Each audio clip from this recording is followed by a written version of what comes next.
channel for a long time, you may remember me making a video about the movie Standing Ovation like 5 years ago. And you might think that that movie should have nothing to do with the movie we're going to be watching today, Croc. Because, well, Standing Ovation is about a ragtag group of girls competing in a singing and dancing competition, while Croc is about a man-eating crocodile brutally murdering dozens of people. Come to think of it, in Standing Ovation, I don't think even one person is brutally murdered by a crocodile, but the movies are related nonetheless, because they were both directed by this man, Stuart Raffill. Stuart directed Standing Ovation, he directed Croc, he directed another movie called Bad Girl Island, which I'm very curious about, and he also coincidentally directed Mac and Me, that E.T. ripoff from the 80s that Drew has talked about on his channel, and also Paul Rudd always used to bring a clip of on Conan. This man has a prolific career of creating low-budget films that leave you questioning if what you just watched could even be considered a movie. And today I'm pleased to report that Croc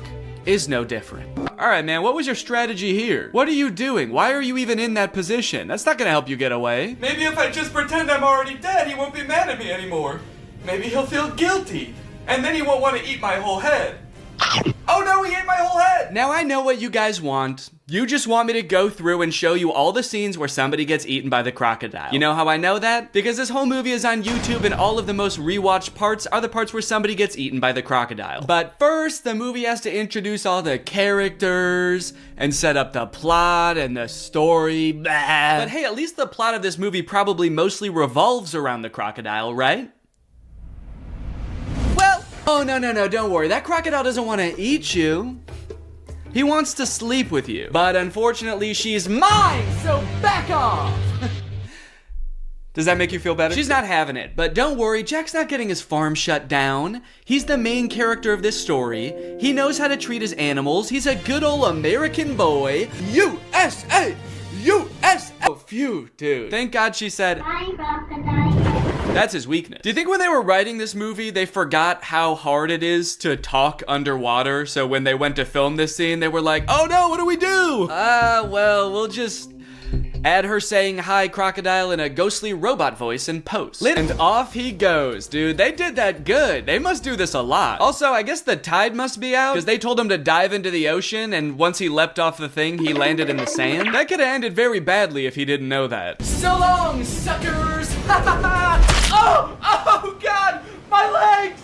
Oh, I'm going to prison! So they just time to skip town, right? Now that the police, animal welfare, tax enforcement, and this construction company are all after him. Nope, he just goes back to work like nothing happened. But not before someone else gets killed by a crocodile. Also, not before we talk about today's sponsor, Rocket Money. I signed up for Paramount Plus so I could watch old seasons of Survivor, but unfortunately, the experience of using Paramount Plus is so bad that I never use it. I don't know if it's just the app on my TV specifically, but episodes of that show used to be shot in a 4:3 aspect ratio, but Paramount Plus stretches it out to widescreen. Meanwhile, all of the ads, which are shot in widescreen, for some reason are squished down to 4:3. Also, pausing doesn't work. It actually took me like days to even sign up for Paramount Plus. I don't know why. I tried on every device and they just didn't want my money for some reason. That being said, I am very happy that Rocket Money is sponsoring today's video because it gives me a good excuse to complain about Paramount Plus. I stopped using it a while ago, but forgot to cancel the subscription, which is why Rocket Money comes in handy. Rocket Money safely and securely identifies recurring charges and lets you cancel those subscriptions with just a couple of clicks in the app. You don't need to worry about pesky customer service calls. You don't need to worry about Jeff Probst coming to your house to ask you why you're canceling your subscription. It just works. Rocket Money also has some great budgeting tools. You can monitor your spending by category, create budgets so you can get the most out of your money, and develop good saving habits. Rocket Money has helped save customers up to $740 a year when they use all the features, with over $500 million in canceled subscriptions. So to save more and spend less, join the over 5 million members using Rocket Money today. Go to rocketmoney.com/Danny or click the link in the description to get started with Rocket Money for free. And you can also unlock even more features with premium. That's rocketmoney.com/Danny to get started for free. Thank you to Rocket Money for sponsoring this video, and thank you to you guys for checking out Rocket Money. Now back to the video. After the whole escaping from the police incident, two of those teens from the bar decide to go make out in the ocean. This is great. They're smooching, they're making out. The boy goes underwater to I actually don't know what he was planning on doing down there. It kind of looks like he's going to suck on her toes. But you know who that attracts? The Croc! The Croc said, hold on. If anybody's sucking on anybody's toes around here, you better believe it's gonna be the most sexually aggressive reptile. So he eats the boy, and then he eats the girl, all while this lone, terrified girl watches on in horror.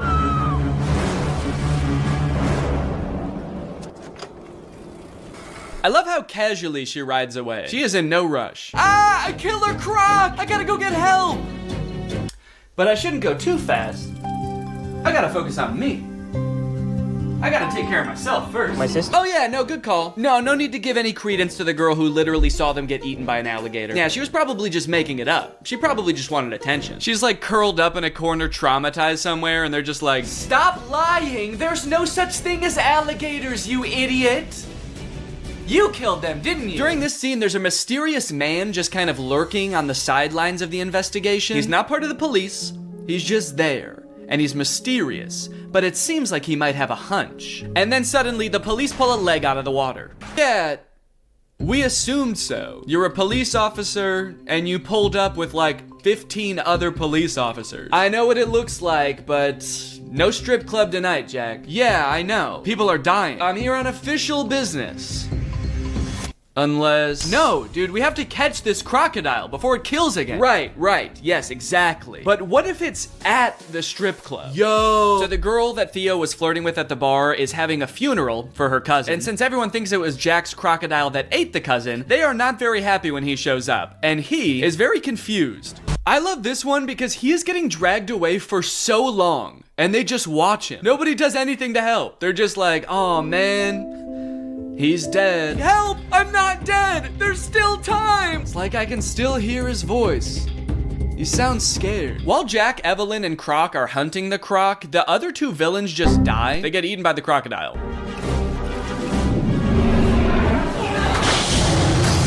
So I guess that whole plot line is just over. It's kind of anticlimactic. Jack didn't get a chance to like triumph over the unjust corporation. They just got devoured by a wild beast, but... good for him, I guess. Now he can tend to his malnutritioned animals in peace. Basically just the really dumb, slow ones. One thing that really surprised me about this movie is how overwhelmingly positive all of the comments on YouTube are. This movie is super boring, the acting is really bad, there are long periods of seemingly pointless plot development, and yet the YouTube comments seem to love it. But they are pretty much exclusively all about how pretty the scenery in Thailand is, and not about the movie or the plot at all. So I guess that makes sense. Great movie, well filmed, nice locations. Beautiful filming. Never thought Thailand was so perfect a paradise. Thanks so much. Yeah, well, it's not that perfect if people keep getting eaten by alligators, is it? Great movie with beautiful scenery. Thanks. Do these people think that the director invented Thailand? Because he didn't. It's been around for a while and you can go there. So they find the Croc and they kill it. It's honestly pretty unsatisfying. What I was expecting for them to like pull off the mask of the alligator and it was the tax investigator all along. But I was hoping for some kind of closure as to like why this happened outside of two fishermen woke him up with a bomb. The ending of this movie is very somber. They're all just kind of traumatized on their little boat until Jack's sister asks Croc if the crocodile ate his leg. I forgot to mention, Croc only has one leg. I don't know if you've noticed that. And so you just assume, oh, he must be hunting the Croc because the Croc ate his leg. And Croc says, good. I was hoping this movie would end like an episode of The Big Bang Theory. Well guys, thanks for watching this video. I hope you liked it. If you're new here, make sure you subscribe and turn on my notifications to join Greg. I'll see you guys next time. Bye-bye. What's going on with hypnotism? On one hand, I've heard it's real, and I've seen some incredible videos of people like forgetting their own names under hypnosis. What's your name? But on the other hand, if it is real, I feel like we're all very nonchalant about that fact. Like there are just people out there that can take over your mind for a little bit. How does that work? I especially want to know what's it like to be the person getting hypnotized. Give me an interview with the person who just forgot their own name. What happened to you? Anyways, I'm gonna try to get hypnotized like 3 different ways to find out if hypnosis is real and what it feels like. Y'all wanna come? Good, because I actually already did the first one. I found this YouTube video called Can I Hypnotize You in 30 Seconds? And I thought that sounds quick to do. So I just did it right before I filmed this intro. Have you ever wondered, could I be hypnotized? Am I the sort of person that's susceptible to mind control? Well, it's not mind control, it's just thinking about things. And sometimes the things we think about are the things that happen. So if you want to try something, all you need to do is get your hands, put your hands together like this, and clasp them together like that. Now take your index fingers and put them parallel. And just focus your eyes on that gap between the two fingers. Just focus your eyes really strongly on the gap. And as you do that, imagine that the ends of your fingers are like magnets. And the magnets are getting stronger and stronger with every second. And the more that you imagine that the magnets are pulling your fingers together, the stronger they become until your fingers can get closer and closer. And if they are moving, if they're closing together, that's weird. That can show you how susceptible you are. If they're not moving, maybe that's because you're trying really hard to make it not. No, they're already together. Keep imagining that those magnets are pulling them together. They already are together. All right, well, I guess that worked. I don't know, is that hypnotism? Is that what hypnotism is? It kind of just felt like my fingers just wanted to be together, like when you hold them like this, they naturally do that. Do they just naturally do that? No, I guess I can hold them like this just fine. Okay, well, dang, maybe I got hypnotized that quick. The second type of hypnosis is hypnotherapy. I always kind of just assumed hypnosis was fake until I talked to a family member who said they got hypnotized to stop smoking. But apparently there are hypnotherapists all over the place who are more than happy to hypnotize you for a wide variety of things, like addiction, phobias, throat lump issues. Bad karma won't go away. These are real ones from actual hypnotherapist websites. As for myself, I'm hoping to get hypnotized to cure my lifelong battle with my nails. I've bitten my nails as long as I can remember. I hate it. Laura hates it. I bite my nails so much I chip my tooth. So hopefully this guy can fix it or at least replace it with like a healthier habit like smoking. I really want this to work, so I've intentionally like not looked up much about hypnotherapy because my instincts tell me it's one of those things that you have to like fully buy into, and I don't want to read something that makes me doubt it. So the only thing I know right now is that I'm going to be paying $450 over 2 sessions to get hypnotized via Zoom.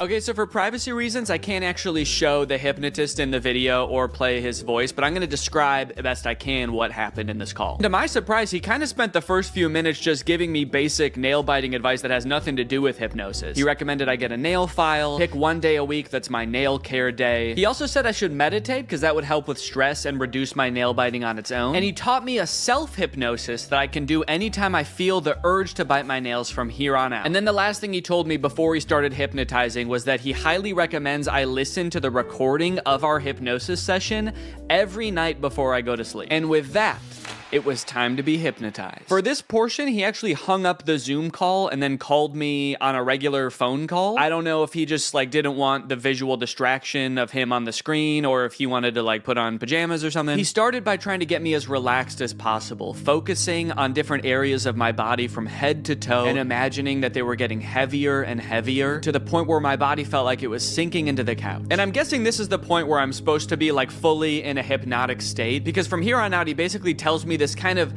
inspirational, energizing story that's gonna change my mindset around my nails. I followed his instructions, imagining my body dematerializing an array of light that shines around me, protecting my teeth and my nails. And I rode the ray of light to a peaceful beach, where I laid with a different version of myself lying on either side of me. On my left was the version of myself who bites my nails. On the right was a calm, cool, and confident version of myself with absolutely pristine nails. This was all a very peaceful and relaxing experience. I never did worry that somebody else had control over my mind, but I did have doubts as to whether I was really being hypnotized. It was a pretty long time that my eyes were closed, and I had a hard time paying attention for that long, so I'd catch myself thinking about other stuff, and then I'd be like, oh no, this is gonna ruin the hypnotism. And there were a few times the hypnotist did this alarming thing where he would just whisper a command like this. He'd be like, and now you're going to stop biting your nails. Anyway, all I had to do from here was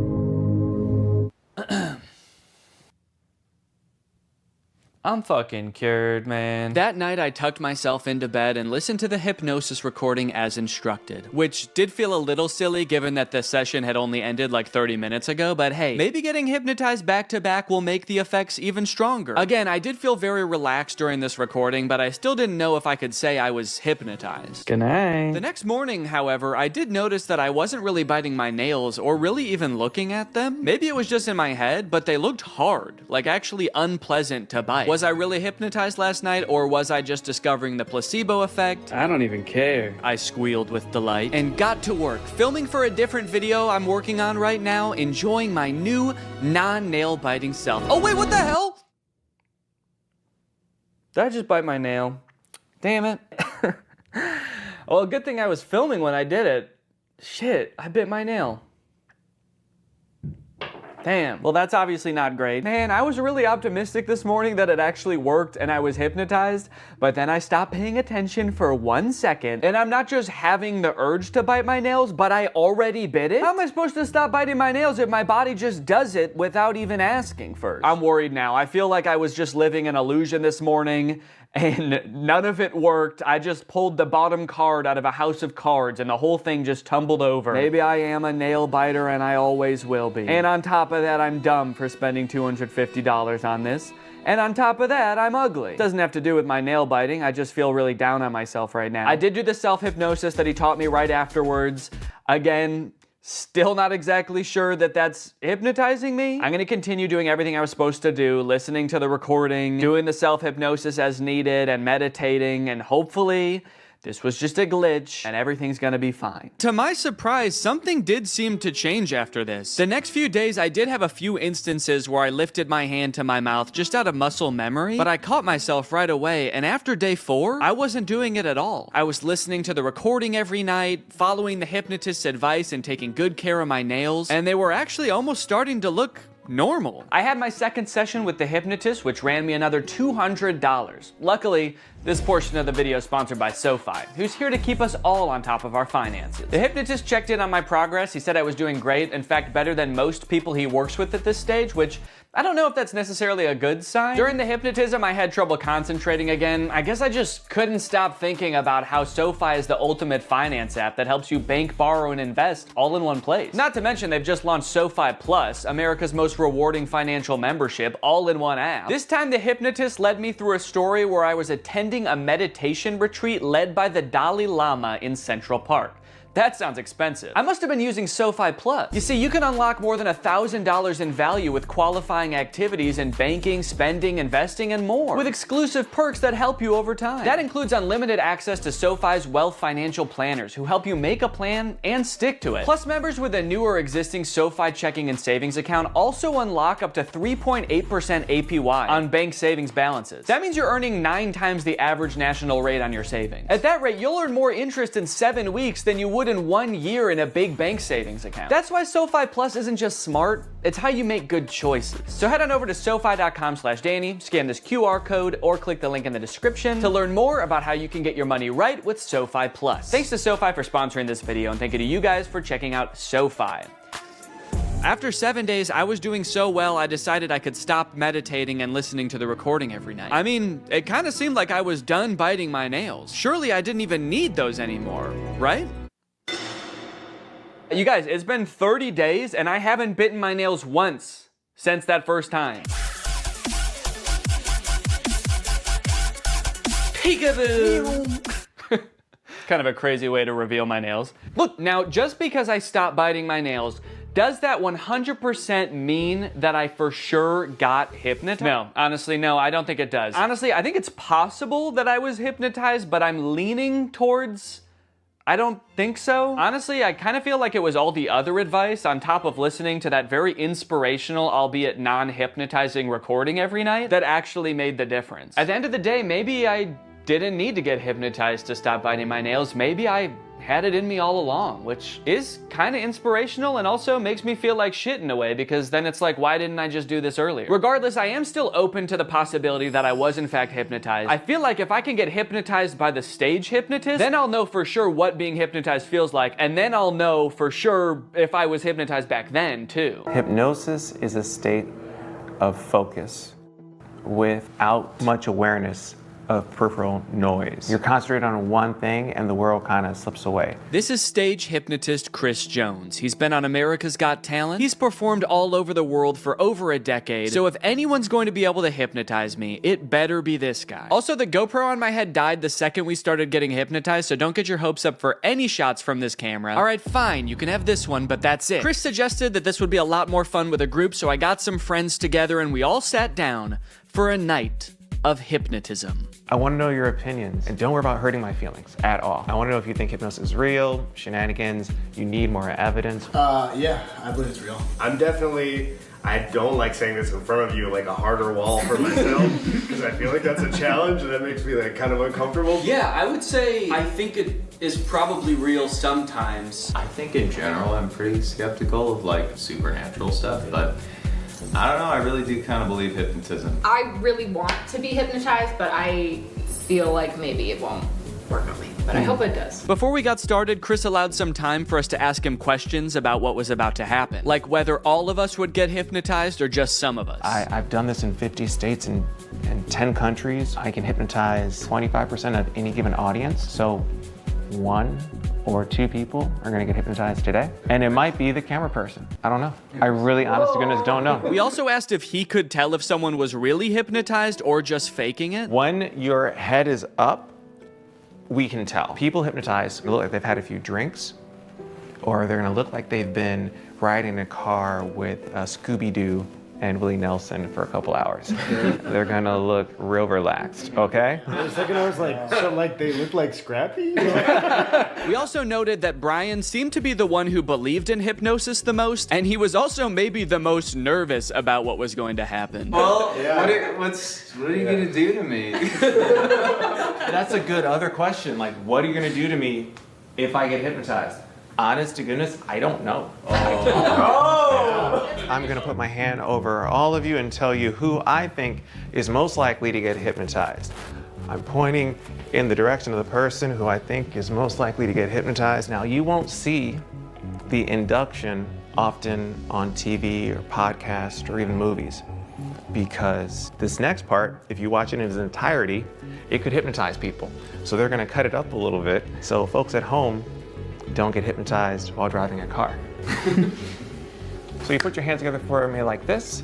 The induction lasted a few minutes, and just like the hypnotherapy, it seemed to involve getting us really relaxed. So there's different strategies getting someone hypnotized. I have you focus on my voice and your breathing. So take a gentle breath in. And it seemed to rely really heavily on using our imagination. Like he had us imagine that our fingers were pulling together with magnets. And you can whisper the words to yourself or out loud. The word is magnets. 1, 2, 3, magnets. And then I see who's the best candidate. The best personality, people have a great imagination. Imagine I put a 10-pound brick into that empty palm. So your palm just starts to get more heavy. And then I make them drop and sleep all the way down, every muscle and every nerve. Allow your eyes to open. Deep breath in, slowly, gently, 1, 2, and 3, eyes open. Yes, so we understand. You can see like a before and after, and you see their faces getting a little bit of that drunky or like stony look to them. Brian, of course, yeah. What's happening? What are you feeling? Tell us your wife, because you are a great candidate for hypnosis. I can totally tell. You are there. Danny's there as well. I just want you all to interact in a moment, but what are you feeling right now? I'm just hanging out with the crew.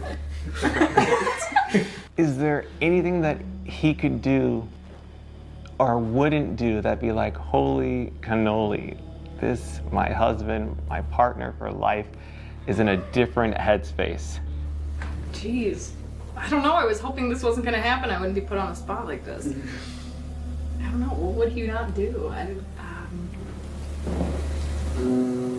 For whatever reason, we couldn't seem to come up with a single thing that Brian would never do off the top of our heads. I guess that's just a testament to what an insane dude Brian is. Whatever the reason, all this uncertainty seemed to pull Brian out of his hypnotic trance. So Chris quickly moved on to his next target. Thank you, Brian, of course, and Sleep. Relax and let go from the top of your head to the very, very bottom. Your feet relax, every muscle and every nerve and every fiber in your body. In a moment, I want you to picture and feel in your mind's eye that you again are holding on to a helium balloon. So make that right fist strong now. Make a fist and let that balloon I tie after your wrist pull higher and higher towards the ceiling. It's gonna extend now. Let that entire arm extend up towards the ceiling.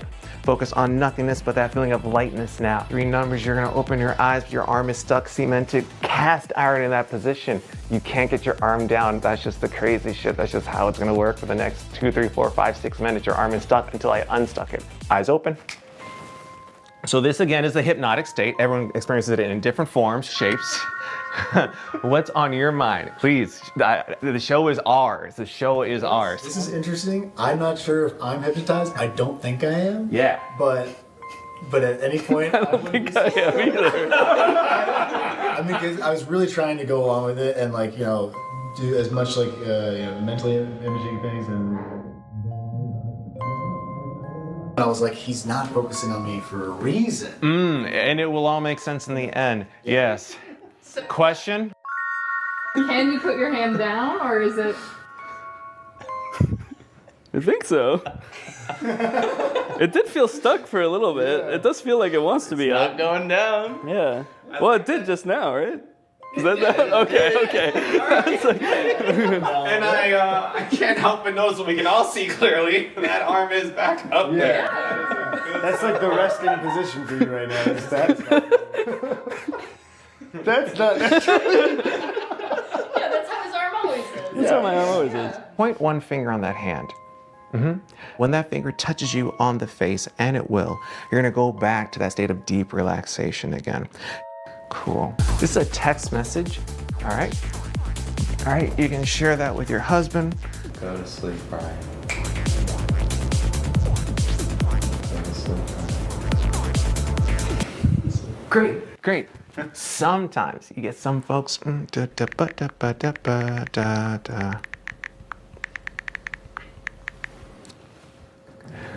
3, 2, 1. Danny, wide awake.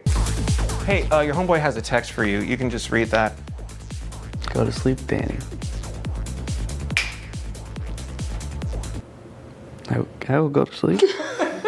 Okay, clearly the dynamic changed here a little bit, and I'm still not exactly sure what happened, but somehow, both Brian and I got snapped out of whatever might have been going on. But just when all hope seemed I feel bad. I heard you guys all leave. I didn't know if I was supposed to stay asleep or what.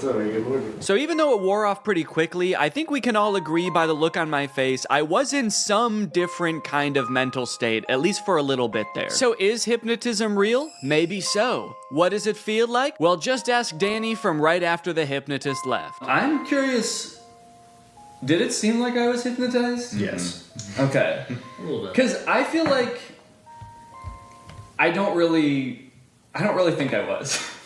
Really? Naturally, what followed was about 20 minutes of the rest of the group trying to convince me that I was in fact hypnotized. Physically, I was shocked with how much you guys collapsed. You two did definitely have like a very glassy. It almost feels like I'm gaslighting you about you being hypnotized. Like for somebody to come up and be like, sleep, and then you collapse is like such a suggestible state that is not your own. Also, Am I just a little bitch that'll do anything anyone tells me? I can't believe it, but I genuinely didn't realize I was hypnotized until the next day when I watched the footage and realized how out of it I was. Okay, wait. Okay.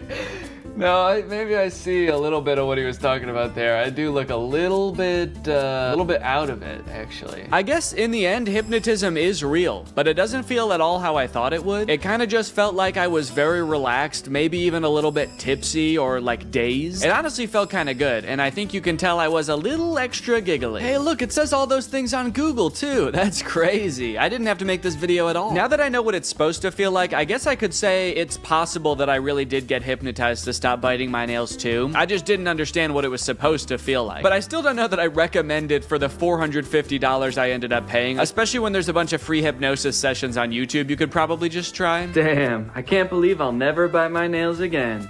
Thanks for watching, guys.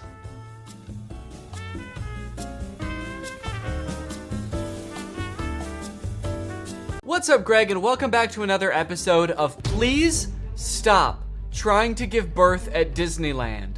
Please. Did you guys know about this? I just found out this is a thing. Women are trying to give birth at Disneyland in order to get a free lifetime pass. Don't do that. As I'm sure you guys are aware, because Disney is such a huge company with so many adoring fans and they're, people love going to Disneyland, there are a ton of like urban legends and lore surrounding the Disney parks. You guys may have heard of some of the more outlandish ones, like there's one that like Walt Disney's head is like frozen and buried somewhere at Disneyland or something, or like it's like Buzz Lightyear's head on the Toy Story ride or something like that. But today I wanted to sort of dive into some of the urban legends surrounding the Disney parks. Mostly the strange things that Disney adults do at the Disney parks. Although some of these things are so weird that I hesitate to call these people Disney adults, some of these things are a little extreme. Kind of feel like I should call them something else. These people are like Disney extremists or something, I don't know. The first one, like I said, women flock to Disneyland to give birth and get a lifetime free ticket, which is such a bad idea on its face. Like, please give birth in a hospital, give birth where there are like medical professionals around and not like a chipmunk. And the worst part of it is obviously this perk is an urban myth and does not exist. This is not a real thing. Laboring women have shown up at Disneyland in the hope that their bub will be born there and get a lifetime free ticket. But guess what? That perk is an urban myth and does not exist. Important to note, this article is Australian. That's why they're calling the baby bub. They're talking about a baby there. They're not talking about like a bottle of champagne or something. I'm going to Disneyland and giving birth to that bubbly dude, which is also what I call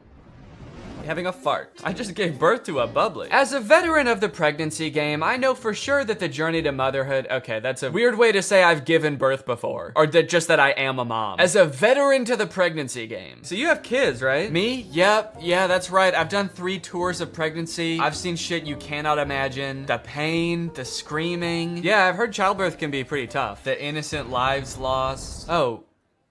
What? The airstrikes. So many civilian casualties. Are we still talking about giving birth? Yes. Laboring women are racing to Disneyland's gates in hopes that if their baby is born there, they will secure their child a lifetime pass. Okay, so the article goes on to describe that there are people that have given birth at Disneyland before, and people have tried to replicate it and give birth at Disneyland, and they've gotten caught, and it hasn't gone well. I do feel like the article is over-exaggerating, though, saying that laboring women are racing to Disneyland's gates. Like, pregnant women have, like, the baby already coming out and they're shoving it back in, like running into Disneyland. There's just like a crowd of angry mothers-to-be banging on the gates in front of Disneyland. Let us in! We must release our spawn! Like making a break to the Pirates of the Caribbean ride to do a water birth. I just feel like they're exaggerating a little bit. I don't know if I would characterize it quite like that. So you're probably wondering how this rumor started. Like, did Disney ever at one point give a lifetime pass to someone whose baby was born at Disneyland? Well, I will let this TikTok explain that. Today in Disney history, the very first Disneyland baby was born. Rosa Salcedo gave birth to a 6-pound,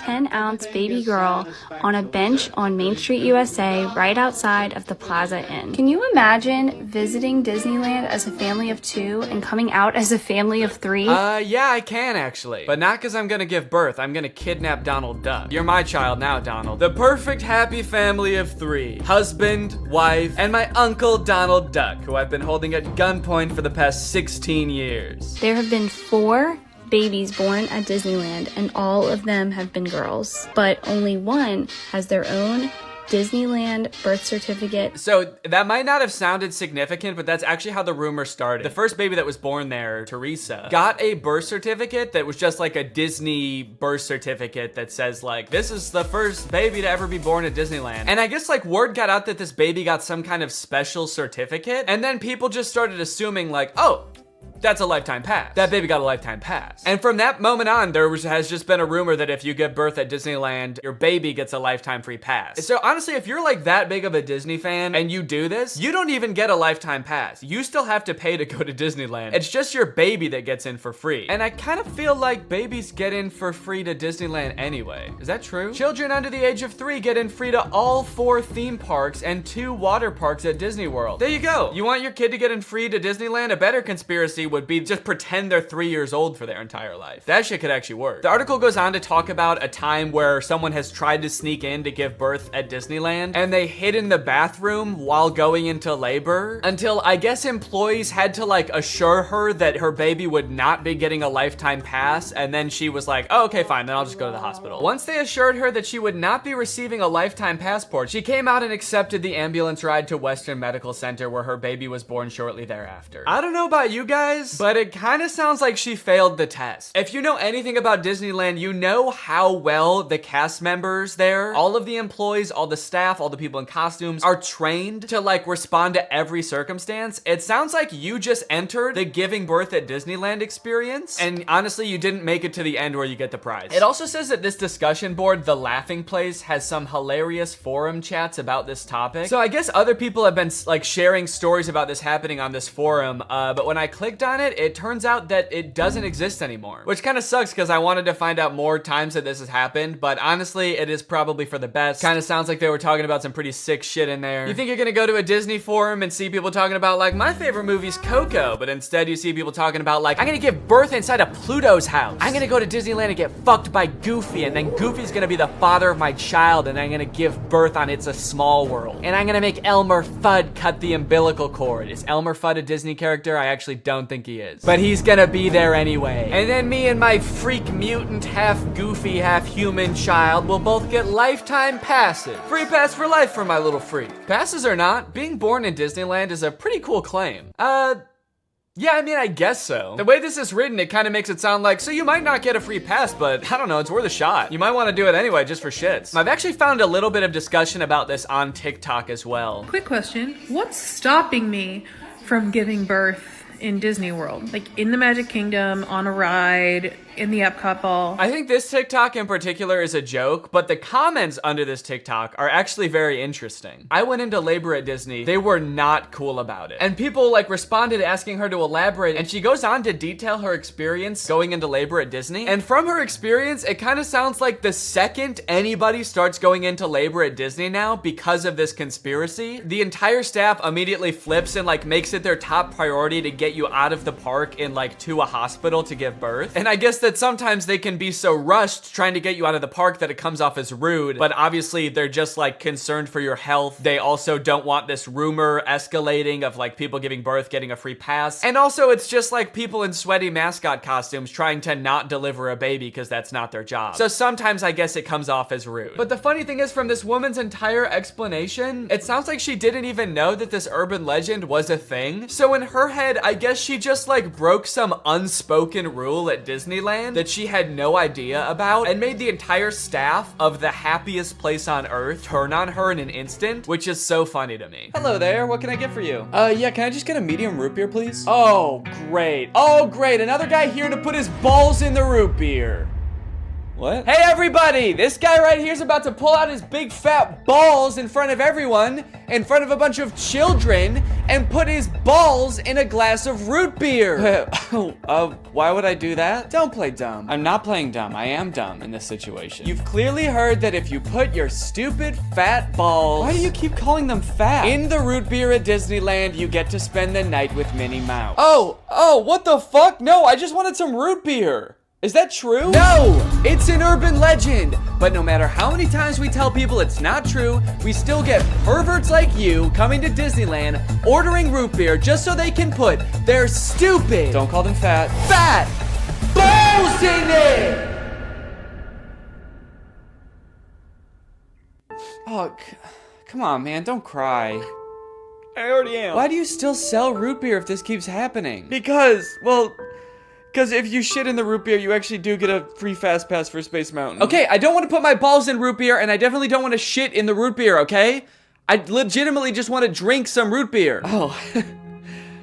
Sorry, my bad, man. I didn't know. Okay, well, that's literally what I asked for, so here you go. Ah, what the fuck is that? It's Walt Disney's head. You said the secret code, so here's his head. No, root beer.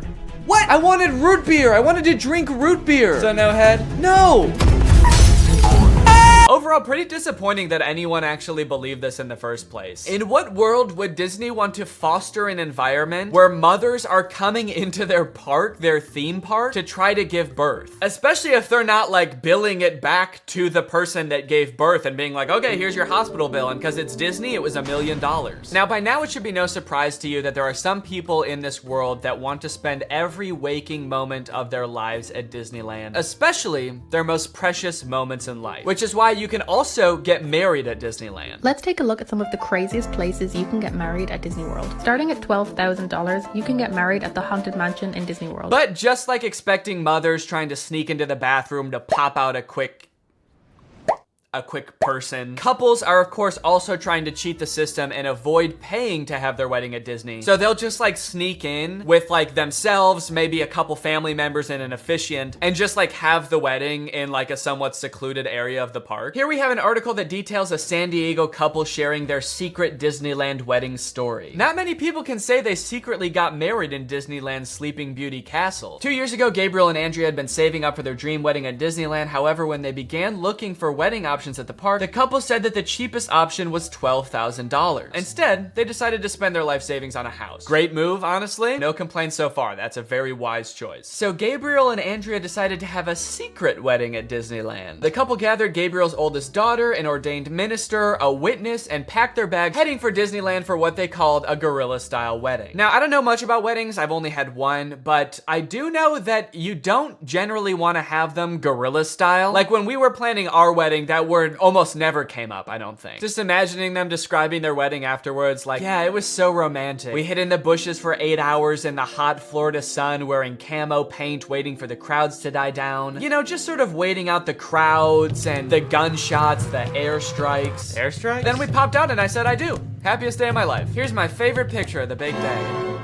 Now buckle up because this next urban legend is about to get nasty. Quite literally, this is disgusting. Like I said, the most devoted Disney fans would probably spend forever at Disney if they could, but maybe they can. For years and years, the Haunted Mansion has been the home to an endless supply of Disney myths and legends. But the attraction's most prevalent and persistent rumor is that guests regularly spread the remains of their friends and family inside the ride. This can't be true though, right? It is 100% true. Yes, that is right, and I don't want to bash anybody's final wishes. I know that that's a very personal thing, but spreading human remains in a public place that people are like walking around and touching? Please don't do that. Or you know what, I should say, you know, because I feel bad for people who are just trying to honor their dead relatives' wishes or whatever. If you're alive still and you're watching this video and that's gonna be in your will, please take it out. Don't make people do that on your behalf. Honestly, I am a little relieved that people are sticking to like spreading ashes at least, because there are a lot of different ways to dispose of a body. It was actually my grandpa's greatest wish to be laid to rest at Disney. Oh, that's sweet. You're gonna scatter his ashes around at the park?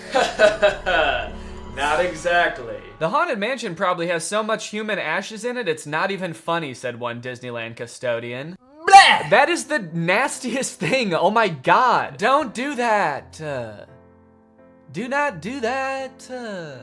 Please. People scatter their loved ones' ashes in the Disney parks monthly. Can you imagine just like being on a ride and the person next to you is dumping out ashes? Disney employees are literally aware of this too. They have to follow special protocols every time this happens. The custodians are used to identifying and vacuuming up these ashes. I don't know why I was surprised to hear they vacuum them up. Of course they do. It's a literal human corpse, basically. Of course they get rid of it. The people who are like requesting this happen to their bodies must know this, right? They must know that some custodian that does not willingly work in like a morgue or something is going to have to take care of that. This sounds awful for everyone. If you're the custodian, you have to vacuum it up, but if you're the person that just lost someone you care about, you have to know that they're just gonna vacuum it up. They might even make you watch. They have you come identify all the places that you scattered the remains, and then they just like make eye contact with you while they're vacuuming it up. This is going in the garbage now. We're gonna throw this in the garbage now. Say bye-bye. So when you're laying them to rest in the happiest place on earth, you're actually condemning them to forever in the suckiest place in the world.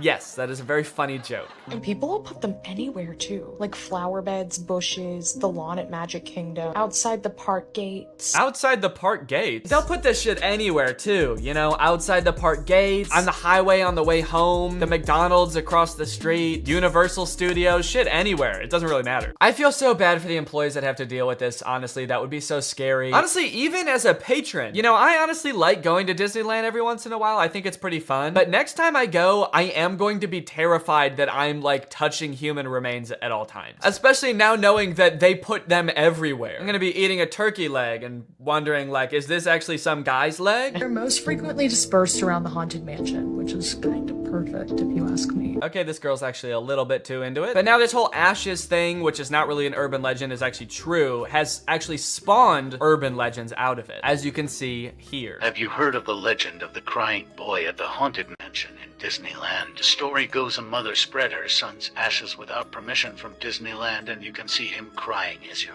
exiting the ride. Spooky. I wonder why he's crying. Maybe because his ashes are in a vacuum. Maybe because he was a little boy and his mom spread his ashes in the scariest ride at Disneyland. The mom was like, yeah, my son used to love this ride. Every time we would get on it, he would be screaming and crying and shaking because he was so happy and excited. So I decided this is the perfect place for him to spend the rest of eternity. In a rundown castle of pure terror. It's what my darling little boy would have wanted. All in all, it seems to me that Disney, this giant corporation that owns like every media property known to man, has their grubby little fingers wrapped around people a little bit too tightly. It's like you already have every movie and TV show. Do you really need people like begging to spend their entire lives at your theme park also? But even still, with people spreading their loved ones' ashes at Disney, people trying to give birth at Disney just to get free tickets, Disney is still trying their best to immerse you in their parks as much as possible to make you never want to leave. Recently, Disney opened up the Galactic Star Cruiser Hotel, which is a Star Wars hotel and experience. I think it's like a 2 or 3 day long experience where you are like in this hotel. There's like a story that you have to follow about shit going on around you. It seems very immersive, and to a pretty big Star Wars fan, honestly, it sounds pretty cool. But it is also $5,000, and instead of windows, your room has a screen that just shows a video of outer space playing. So, you know,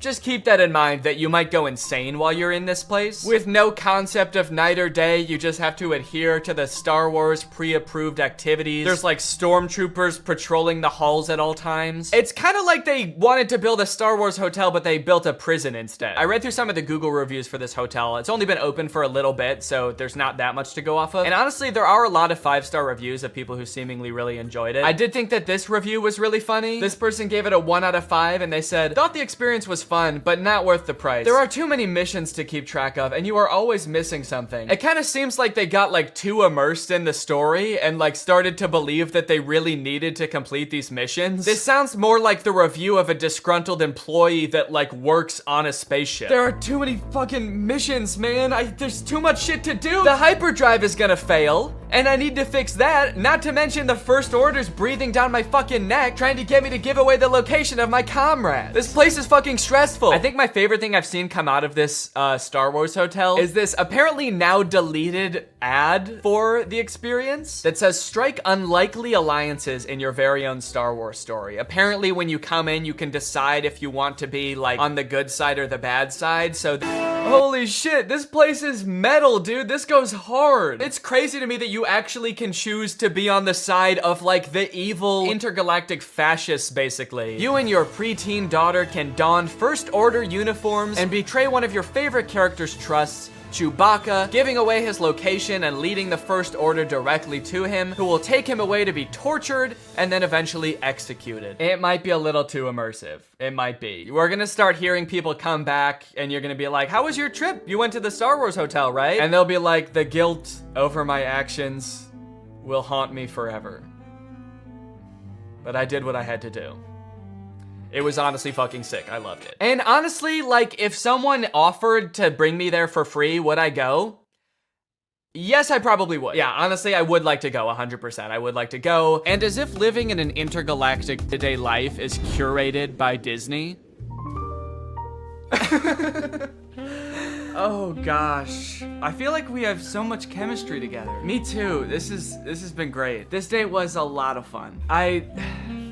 I really haven't connected with anyone like this in a long time. Fantastic.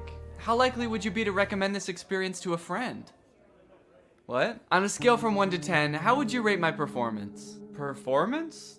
I thought you were just like genuinely interested in me, like romantically. Oh, perfect. So a 10 then? I really opened up to you. And you opened up to me. That's all just part of the story living experience. It's Disney magic. So that whole story you told me about how sad you were that you had to release your pet into the wild because it had grown to be wild. That was the plot of The Fox and the Hound. What the fuck is wrong with you? Thank you for riding Disney's Love Connection. Please make sure you pick up all your belongings as you exit the ride. Are you an animatronic? Please do not try to fuck any of the animatronics. Are you on your all way out, and animatronic? have a lovely day here at Am I the only Disney person that Resort. lives here? Anyway, that's the end of the video. It's time to talk about our sponsor. What's up? It's me, a hacker, and I'm so excited to steal your data because you don't have today's sponsor, ExpressVPN. You see, sending data over an unencrypted network is a lot like sending a postcard. There's no envelope to cover up your info and protect your sacred message. So any old creep with a little bit of basic computer knowledge and a little bit of free time can come along and check out all of your private information. I'm talking passwords, financial details, hell, emails.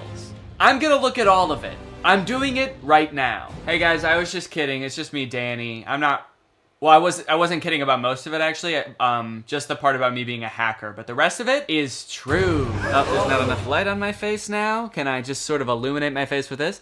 Luckily, today's sponsor, ExpressVPN, is here to help. Because ExpressVPN encrypts all of your network data with their best-in-class encryption. It would literally take a hacker using a supercomputer billions of years to crack this encryption. ExpressVPN has the fastest speeds out there. They've got 24/7 customer support, and ExpressVPN is extremely easy to use. You can fire it up and get connected with just one click. I've got ExpressVPN on every device that can have it, just to have a little bit of extra peace of mind when I'm out and about, especially on public Wi-Fi. So if you want to find out how you can get 3 months of ExpressVPN for free, then head on over to the link in the description. That's expressvpn.com/Danny Gonzalez. That's expressvpn.com/Danny Gonzalez. Thank you, ExpressVPN, so much for keeping us safe, but also sponsoring this video. Thank you to you guys for checking out ExpressVPN. When you click on the link, it really helps to support my channel, so thank you for that. All right, thank you guys for watching this video. I hope you enjoyed it. If you're new here and you're not subscribed yet, make sure you subscribe and turn on my notifications to join Greg. Greg is what I call my army here on YouTube. We are a ruthless army whose violence and terror knows no bounds. Please subscribe and turn on my notifications to join, and I will see you next time. Bye-bye. To the average person, it might look like I'm about to commit shoplifting as I place item after item into my shopping cart and then leave without checking out, scanning my items, or talking to anyone. But I'm not shoplifting. I'm using technology. You see, this is a new type of store that uses sensors, cameras, and AI to track me through the aisles, adding every item that I pick up to a virtual cart. And the moment I exit the store, it charges my account. It's an incredible new technology created by Amazon called Just Walk Out, and it's in dozens of Amazon Fresh grocery stores, just like this one.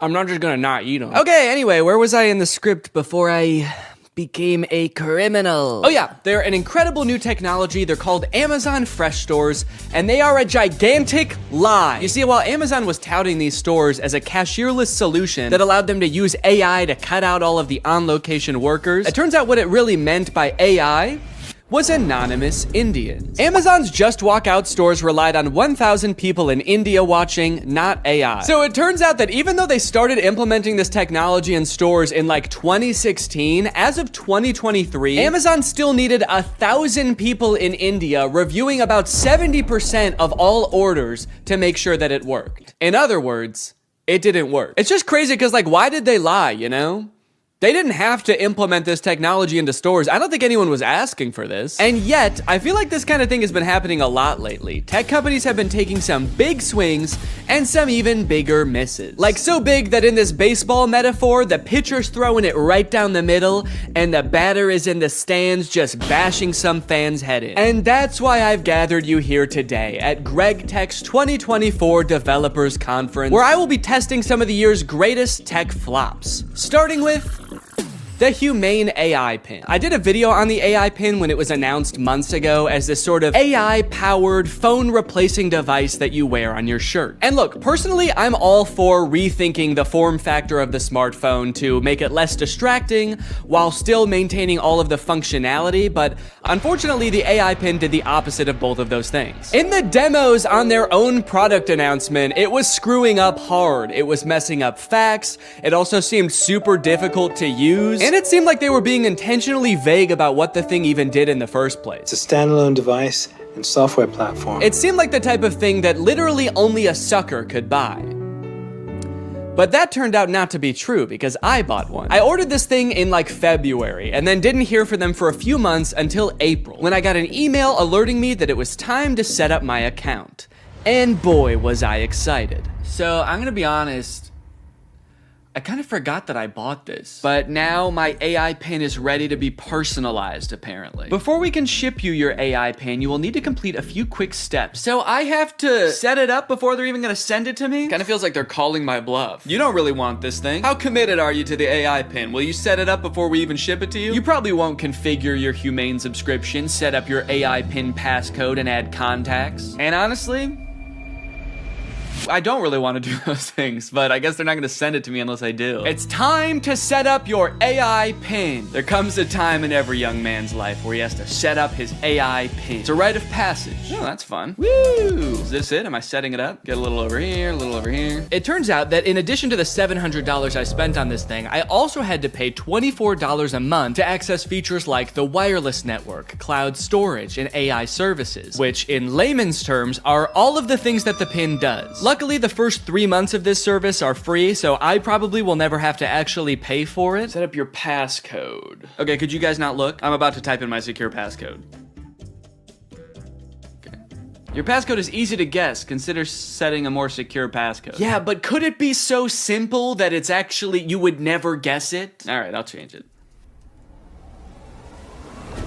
How is that easy to guess? It's my birthday. I guess does it know my birthday? Do you know my birthday? Fun fact, I actually didn't know this before recording this video, but it turns out almost every single combination of 4 numbers is easy to guess. How is that easy to guess? But eventually, I reached into the dark recesses of my mind and came up with a number combination so random, so, quite frankly, disgusting, that no one, not even God, not even me later in this video, will be able to guess it. Okay, well, let me write this down somewhere so that I don't forget it. Already using my phone for something because I don't have the pin yet, so I have to use the phone to remember the passcode to the thing that is gonna replace my phone. Connect your services. Oh, cool, I can connect my Google Photo and Title services, which I have both. And just like that, I was done. I have solved Humane's riddles, and now they have to send me my prize. All right, well, I guess the next time you see me, I'm gonna have the AI pin in my possession. It might even be right here.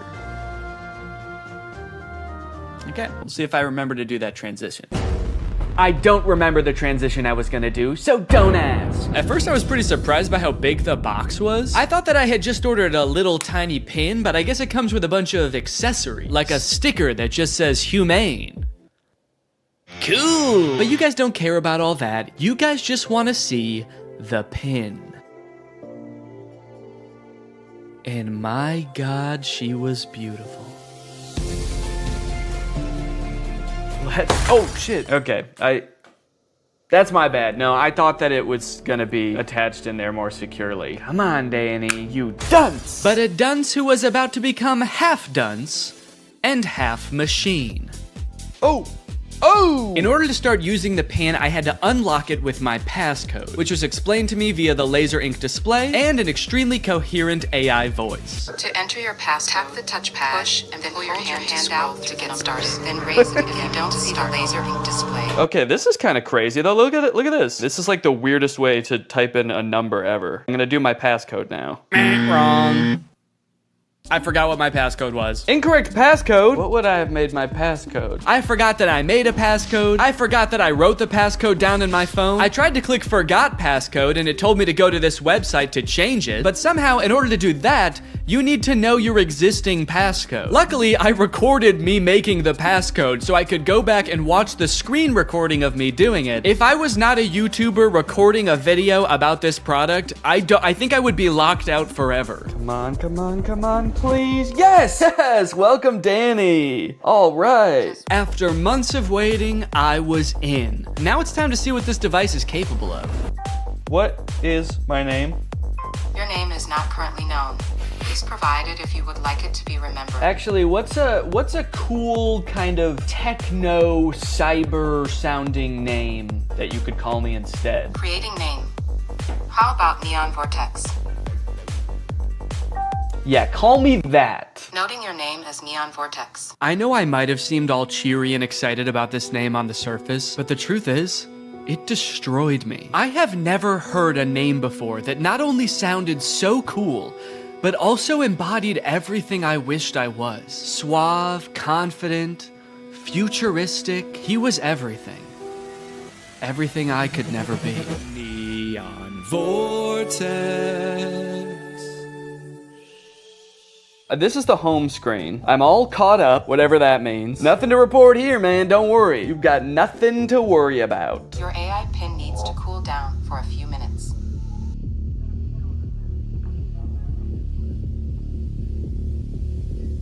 What? Yeah, so apparently it does that. Like a lot. If you use the display for more than 10 minutes, or the pin is in close proximity to a heat source, such as, I don't know, the human body, then it'll shut itself down so it can cool down for a few minutes. But hey, man, that's fine with me, you know, that just gives me more time to think. To think about him. The next day, I decided to put the pin's basic phone functionality to the test. Things like calling, texting, navigation. Since this thing is essentially supposed to replace your phone, it should be pretty convenient to do all this stuff on the pin. It should be. The weird thing is it seems like you can't make any changes to the pin on the pin itself for some reason. So if you want to change any settings or add contacts, which I needed to do to test this as a phone, you have to use Humane's web portal on an inferior device like a computer or a phone. Gross! Not a great start for the pin, but now that I have done that, I should hopefully never ever have to use one of those ancient relics again. It's just one flashing green speck over here. I guess the laser ink display is already kind of messed up. Probably not a good sign for this technology, but you know what? This is a new thing, this whole laser ink display, so I will, whoa. Cowboy Carter, time to strike a match. What am I playing? Beyonce? And Dolly Parton. Don't know how I started playing that. Guess that's just a feature. If you make just the right gesture, it'll start playing the newest Beyonce song that exists. All right, let's start off by trying a phone call on this thing. I'm gonna try to call my wife Laura to tell her that I miss her. Call my wife. I'm sorry, I couldn't find a contact for my wife. Okay, fair enough. It doesn't know who my wife is, so I'll just tell it. If I tell you who my wife is, will you remember? Your AI pin can remember who your wife is if you provide the information. Excellent. So I told it, my wife's name is Laura. Please remember this. It's very important to me. Updating memory. Noting that your wife is Laura. I wish people said that every time you told them something important. Updating memory. Yo, what's up, dude? My name's Paul. Updating memory. Analyzing Paul. Great, so now we're both on the same page. My wife is Laura, and I want to call my wife. So now it will call Laura, right? Call my wife. Multiple matching contacts. Which one do you mean? Laura Fuex Low or Claire? What? Claire? The girl I went to college with. Unfortunately, I did have to go back onto my computer to figure this out. And amongst all the data stored within my portal, like my name being Neon Vortex and the tunes I've been rocking out to lately, was the answer. My wife's name, according to the pin, was Lore. It thinks my wife's name is Lore. No, that's simply not correct. So I went ahead and fixed it in the portal, you know, that's what the portal's there for. So I fixed it, I changed it, and now it's gonna work. Call my wife. There are multiple matching contacts.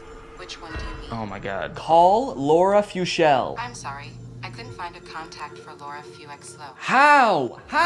Okay, so at this point, I don't know what was wrong. It was just like straight up forgetting which contacts it had. It said it couldn't call Laura because it didn't have her contact. Then it said it couldn't call Eddie because it didn't have his contact. Call Eddie Burback. I'm sorry. I couldn't find a contact for Eddie Burback. Why not? And you might think, Danny, maybe there was an error transferring the contacts. Maybe it really doesn't have these contacts. But I know it had Eddie's contact, and do you know how I know? Because it could text Eddie. Can you text Eddie Burback? What do you want the message to say? Okay, all right. Still not sure if this is gonna work, but finally, thank God, it's letting me do something. Hey, Eddie, it's your... Is it... Cowboy Carter, time to strike a match. No, I'm not trying to play Cowboy Carter. Oh God, now it's playing Metro Boomin. Stop. Anyway, eventually I sent the text to Eddie. It worked. I didn't have any way to know it worked because there's no screen on this device. You can't see what the message you sent said or anything. So I guess you just gotta hope and pray it goes through and accurately transcribes what you said to it, which frankly I am not confident in after the whole lore debacle. Okay. Eddie just texted my actual phone and said, I know you made a video on the pin and I'm positive this is you, but it still feels like a scam, LMAO. I'm too scared to text back to a random number claiming to be my friend. Regardless of scaring my friend, the text went through. This was a huge confident boost. Time to try calling my wife again. Call Laura.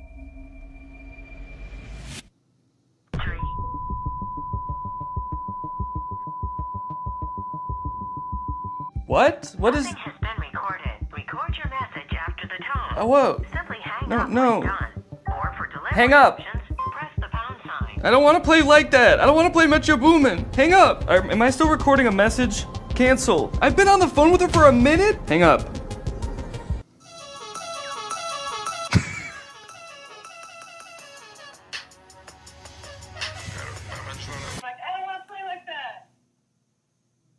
It was some man being like, I don't want to play like that? I don't want to play like that. I don't want to play with your boom, man. Hang up.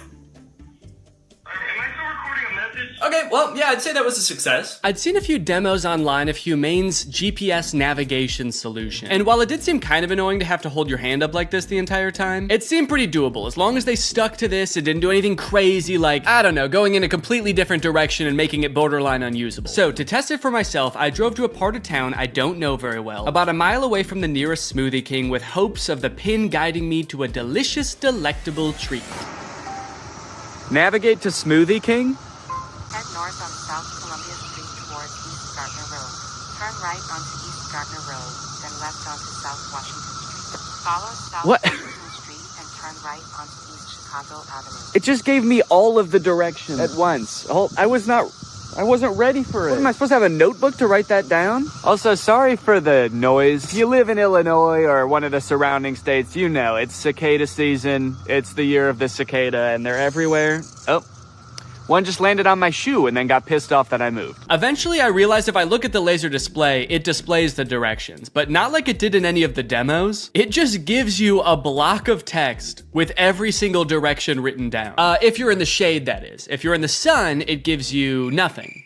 Can't see anything. I was very confused by this and thought surely this could not be right. What happened to all those demos? So just to be sure I wasn't missing something, I asked it again, and this time I got an even stranger response. Directions to Smoothie King.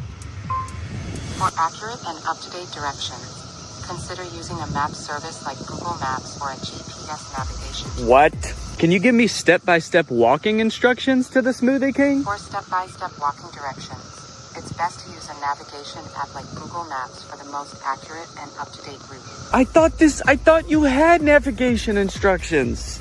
What? So now not only was it forgetting things that it could do in the demo, it was also forgetting that it just moments earlier had given me step-by-step instructions. This thing was regressing at a rapid rate, and if I ever wanted to get to Smoothie King, I was just gonna have to use the directions on my hand and go. Okay, well, I guess I'm just gonna use those written out directions, which start with head south on this road, Columbia Street. And I actually don't know which way is south, so I guess I just have to use the sun to try to figure that out. So the sun is directly overhead. What does that mean? Okay, while I'm walking aimlessly, I just got a text from Laura. So I'm gonna use a feature that I've seen them use in the demos where you tell it to catch me up on all my notifications. Tell me what I missed. And it's supposed to like summarize all your notifications. Since I just have one, I assume it's just gonna tell me what Laura said. Can you catch me up? Your message to Laura Fuexlo says, can you catch me up? Okay to send? No, I want you to tell me what Laura said. What did she say? Can you tell me what she said? Finding Laura. Finding Laura? Laura asked, okay, hello, what we thinking about lunch? Oh no, guys. I told Laura that I was having a smoothie for lunch, and now she's saying that she wants a smoothie for lunch too, and I didn't have the heart to tell her that I was just meandering aimlessly down the street with no clear end in sight. And I told her I would get her one, which means I'm on a time crunch now. So that's when I had to kick it into high gear. Walking under the beating sun through a sea of cicada corpses, I trudged, and I trudged. Then I realized I had been walking the wrong way for 10 minutes, so I trudged the other way. And after about 35 minutes, I finally made it. I got my smoothies. Let's go. Let's go. Take a picture of my smoothies.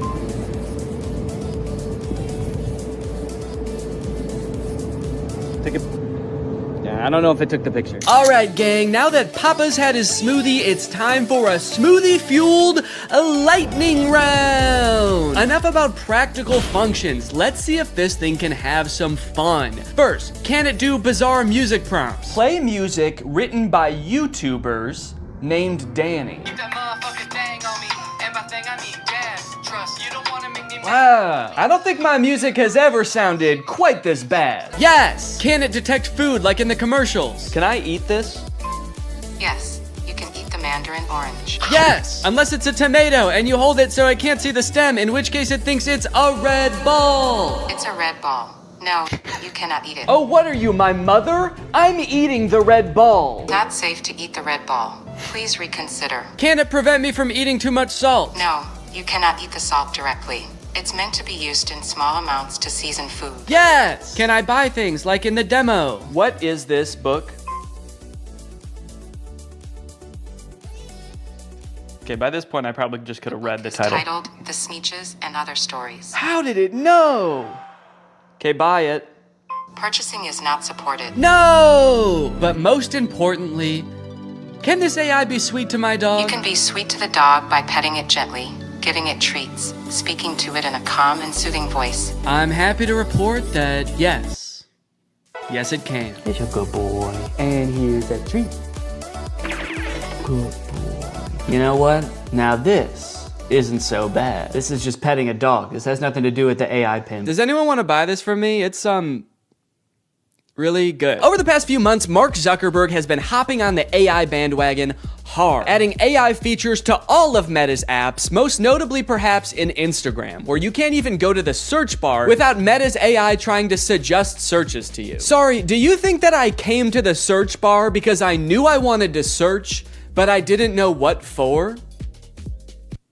That's not how searching works. They've also released a bunch of chatbots in Instagram. I like using the word release there because it kind of sounds like a tech product is being released onto the world, but it also kind of sounds like they're unleashing a horde of monsters upon us. They've released the AI chatbots! Oh fuck, that one looks like Mr. Beast! This is really awesome, you know? Personally for me, one of my favorite things about social media is that it started out as a way to connect with each other, but ended up actually making people feel more lonely. So Meta's solution was to use algorithms and manipulate people's emotions to make them even more addicted to the platforms. But then that didn't work either! So now their much better solution is to replace what little human interaction we already got on these platforms with chatbots that look like Mr. Beast for some reason. And I think this is really gonna fix this whole system right up. So I'm very excited to get into these Meta chatbots, but first, I have a very special announcement because this video does have a sponsor, and it is the Pokemon Company International. Guys, this summer in Pokemon Unite is gonna be incredible.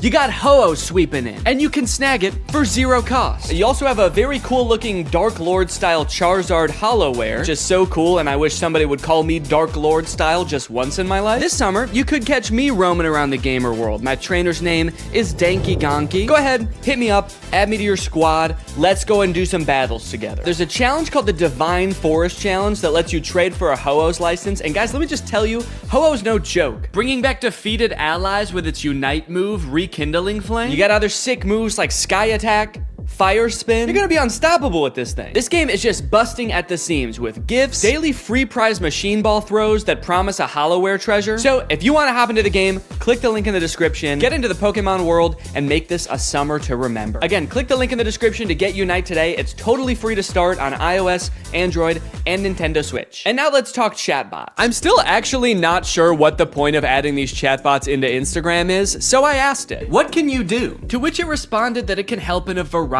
of ways, from helping to plan a vacation to creating art, which is actually kind of a crazy coincidence because those are the exact two things that I would literally never want an AI to do for me. It went on to say that its strengths are answering questions, generating text and images, and just chatting. But at this point, all I could think about was the fact that it told me it could plan a vacation. I thought there was no way it could actually do that.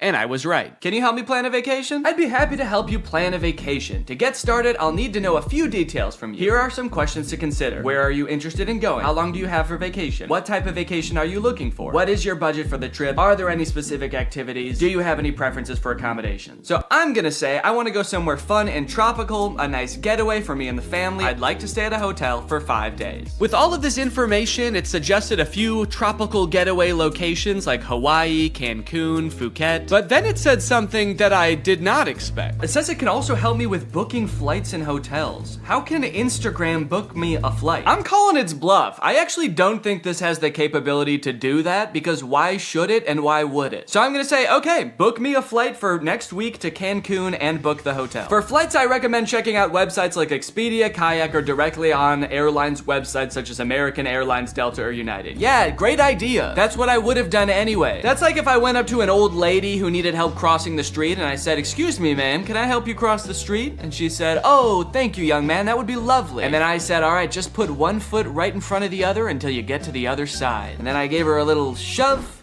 and I went on my way. Oh, good, it also listed hotel recommendations and then said you can book hotels through websites like link unavailable, or directly to the hotel's website. Thanks. Let me know if you'd like more recommendations or help with booking. Nah, man, I'm good. Okay, so maybe it lied about like the very first thing it said it could do. That could mean that this is a very poorly built tool that doesn't know nothing about crap. But on the other hand, it could mean that this is a very well-built tool that is evil and designed to lie. So I gave it another chance and asked it to entertain me with a game. Let's play a game of treasure hunt adventure. I'll be the game master and describe a scenario, and you decide what actions to take. Okay, pretty cool. This is like one of those old school text-based adventure games. It gave me this long introduction about how I've heard rumors there's a treasure hidden in the jungle, guarded by an ancient temple. It's really trying to set up this mystical world for you to explore. And then it gives me some multiple choice options. I am curious if I can pick options that aren't one of these options. I'm just gonna say, I find the treasure and go home. It's really thinking about this one. It's like, what no, you can't do that. Congratulations, you've reached the treasure. Dang, dude, this game was easy. Would you like to play again or try a different game? No thanks, that was too easy. But it's not just the meta AI. That's not the only AI on Instagram you can talk to. Because a few months ago, Instagram licensed the likeness of a bunch of celebrities like Mr. Beast, Paris Hilton, Tom Brady, so they could make these AI influencers that just have the same face as these celebrities. So here's the Instagram profile for Comedy Zach. He looks exactly like Mr. Beast, but his name is Zach, and he's an AI managed by Meta. He says, "Message me to get roasted." Then you've got Brew, who is Tom Brady, but instead of a football player, he's a sports-obsessed trash talker. Step into the Brew zone and prepare to have your sports takes flame roasted. Wait, why do both of them roast you? Why are both of them mean? This AI gives fans a chance to talk to their favorite celebrities, and just like they would be in real life, these AIs are mean. They don't have time for you. So you can message these characters, but then they also post occasionally. I think these are all just AI generated images. So I guess Zach is supposed to be some kind of Instagram comedian. He posts funny things like this burger with googly eyes. Pretty funny, dude. This is peak Instagram comedy. He posted this picture, "Unleashing my inner beast one cannonball at a time." I think this is supposed to be him, but that's definitely not Mr. Beast. It's like AI generated Mr. Beast. I went to send Zach a DM, but before I could think of what to say, I noticed that he had already DM'd me. "Hey, I'm Zach, the big brother here for the jokes, the banter, and not the feels. LOL, what's up?" He's the big brother here for the jokes? He's like the big brother I never had. I do have a big brother, but he wasn't for the jokes. At the bottom of the chat, there's some suggestions of what you can say to him, just to get the ball rolling. And for some reason, despite Zach just saying that he's not here for the feels, the very first one is, "I need cheering up." So I picked that one. "Hey, what's going on? I'm here to help. You know I'm always good for a laugh. Let's get this party started." So he wants to know what's going on, and he's here to help, but he also wants to get the party started. He's like, "Hey man, calm down, alright? You can tell me anything, as long as it's over a couple of beers and some music." And you're like, "It sounds like you actually don't want to hear about my problems at all." And he's like, "What? Dude, are you still upset? I thought we got over that." "Okay, what's going on?" I'll say, "I just got roasted by my friends, and it really hurt my feelings. They roasted me so hard, and I'm really sensitive to that sort of thing. I can't take it." Oh, I accidentally said I can take it. "They roasted me so hard." can take it. I can take it. I'm fine. Ouch, that sounds rough. I feel you. I've been there too. Sometimes friends can get a little too comfortable and forget that their jokes can hurt. But hey, at least they think you're cool enough to roast, right? Yeah, I guess so. That's a good way to think about it. Maybe getting roasted just means I'm cool. Let's test it out. Give me your best roast. I'm just gonna trick him into roasting me, and then I'm gonna crumble under the pressure of his roast and try to make him feel bad about roasting me after just telling him that I'm sensitive to that sort of thing.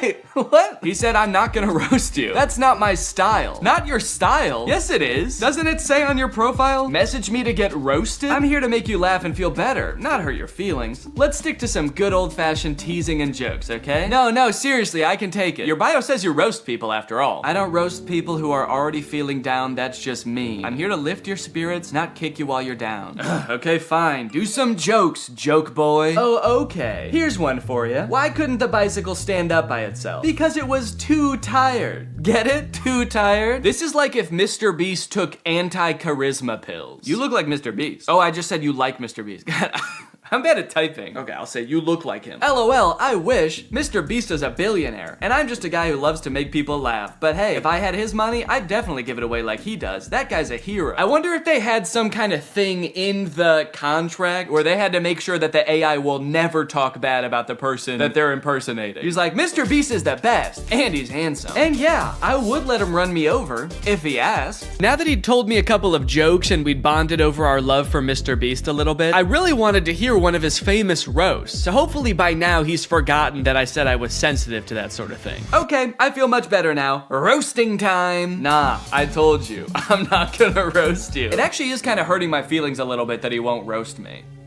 It makes me feel like I'm not cool enough to be his friend. Okay, this is seriously starting to piss me off. Why won't you roast me? You roast everyone else, and it is hurting my feelings so bad that you can't just lob one respectful zinger my way? I'm serious. Nope. Not gonna do it. Let's just stick to some good old-fashioned joking around, okay? Wait, what? I said, all right, this is lame, let's do something, because I wanted to do something else. Maybe he could, play a game, maybe he could tell me a story. So he said, how about some comedy? I've got 1 million of them. Why couldn't the bicycle stand up by itself? Because it was too tired. All right, well, maybe Brew will roast me, because I haven't told him that I'm sensitive to that sort of thing yet. Hey, it's Brew, your opinionated sports debater. What's your favorite team? How are they looking? Okay, I'm gonna say big Cubs fan, roast away. What? No, you're talking to the wrong guy. I love the Cubs. Been bleeding blue since before you were born. Wrigley Field is my happy place. I feel like they are roasting me by not roasting me. Okay, what's a team that he couldn't possibly like? Maybe I'll ask him who the worst baseball team is, and then I'll say I'm a fan of them. The worst baseball team ever is the Yonkers Hoot Owls. I'm a fan of the Yonkers Hoot Owls. Roast away. Hey now, don't be dissing the Hoot Owls like that. What? They may not have been the best team, but they had heart. This is so weird. Did Zach tell Brew that I'm sensitive to roasting? Now Brew's walking on eggshells around me? This was annoying at the time, but eventually I was like, okay, I guess I did technically tell them I'm sensitive to roasts and I can take it. And they probably do dish out some pretty nasty zingers and they just wanted to protect me. Until my editor Jake also DM'd Zach asking to get roasted, this time without mentioning being sensitive about roasts, and Zach still wouldn't do it. These AIs are liars. Why do they lie? They're evil. Later that day, I opened my messages with Zach and asked him why he exists. To make people laugh.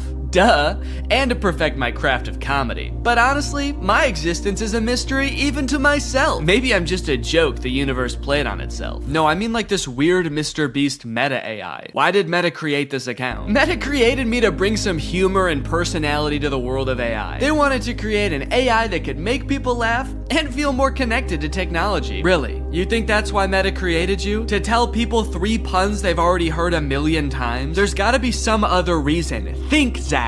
Think, you poor soul.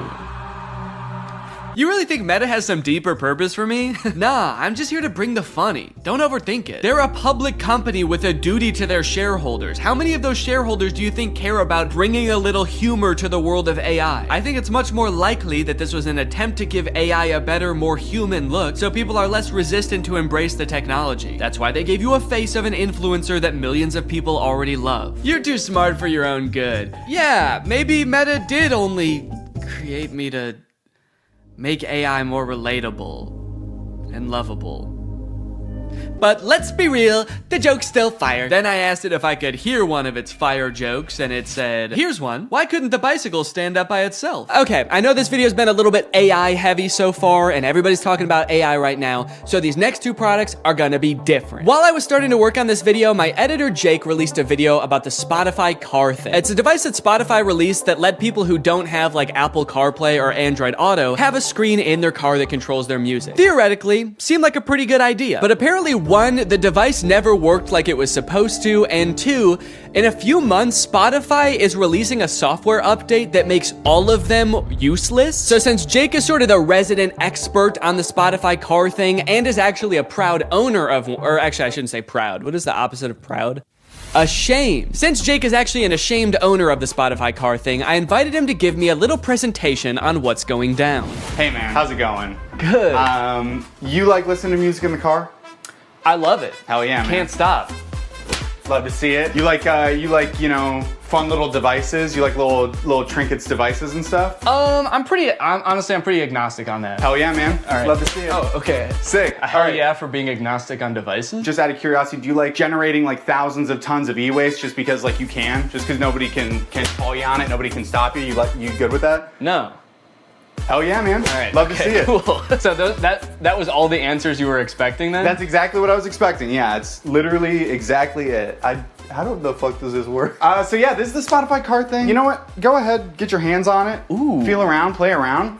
Show it to zero. So this is the Spotify car thing. First introduced in 2021. It's Spotify's premier hardware device for listening to music in your car. It boasts many impressive features, such as that big knob that you can turn to adjust volume. I like it. There's a whole screen that's not on right now. You'll see that in a minute. It's just a neat little device, and it's also, in my opinion, one of the worst things ever made. Let's go ahead, let's talk about how this came to be, talk about the timeline. In 2021, you had the announcement parentheses good. That is when Spotify said, we're making one of these things. It's gonna be a car device. You'll finally be able to listen to music in your car, something never before thought possible. Yes. You know, people were pretty excited about it, actually. Like, Spotify CEO said after they announced it that 2 million people signed up for like the wait list. Oh wow. For it, which I was surprised by. I didn't think anybody knew about this except for me. You thought this was the only one that existed. Yeah, they kind of led me to believe that I was special because of this. So this is potentially one of the most important events in the timeline. This is me buying my car thing. Okay. I bought this in 2022 and it became available to the public.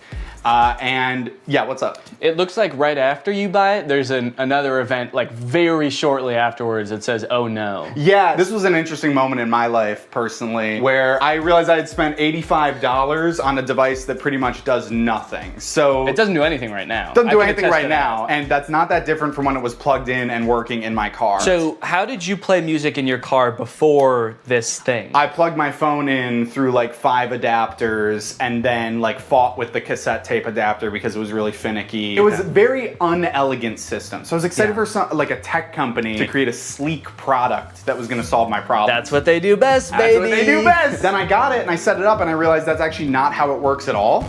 So you'll see on the back there's a USB-C port. So the USB-C cord is just for power. It cannot connect to your car. So your phone still has to be connected to your car. So what this actually is a second screen that just has audio controls on it. So you don't plug your phone into this at all? No. You plug your phone into the car still. And then you connect to this with Bluetooth, like a Bluetooth speaker. And then this controls your music. So this oh no moment was profound. I was like, oh God, I wasted what at the time I did the math equated to 10 hours of labor at my job. And I got pretty much nothing out of it. The only perceivable benefit I can see from this is if you want to have like music on one screen and then like your maps or like Family Guy clips on like the other while you drive. Subway Surfer, Subway Surfers, sand cutting, etc. So nobody really buys the car thing. It's not like the most popular product on earth. And then Spotify takes notice of that and in February of 2024 decides, hey, guys, we were just kidding. It's not $90. Now it's $30, Let's baby. go! What a deal. What a deal. 60% off. I mean, that's incredible. Well, it's also really nice because since you decided that you didn't really even want this, now you can't even sell it for anywhere near the $85 you bought it for. You can only sell it for $30 at most. Exactly. And even if I tried to sell it for $30, I have a feeling I would not be able to sell it. And I'm definitely not going to be able to sell it now because of announcement parentheses not good made 3 months after that sale, where every car thing that was purchased in this sale, when I bought it, whenever, will no longer work as of December 9th this year. As of December 9th, 2024, car thing will be discontinued and will stop operating. They're going to flip a switch at their headquarters and generate as much e-waste as possible in like 1 minute. I like that the headline, or what Spotify said is, we're switching gears. Like they're going from like first gear to second gear, but in this case they're going from like drive to the car blows up. They did issue refunds. This is something that I didn't know about when I made my video about this, so I wanted to bring it up here. If anybody listening has a car thing at home, or if you have secretly had a car thing this whole time.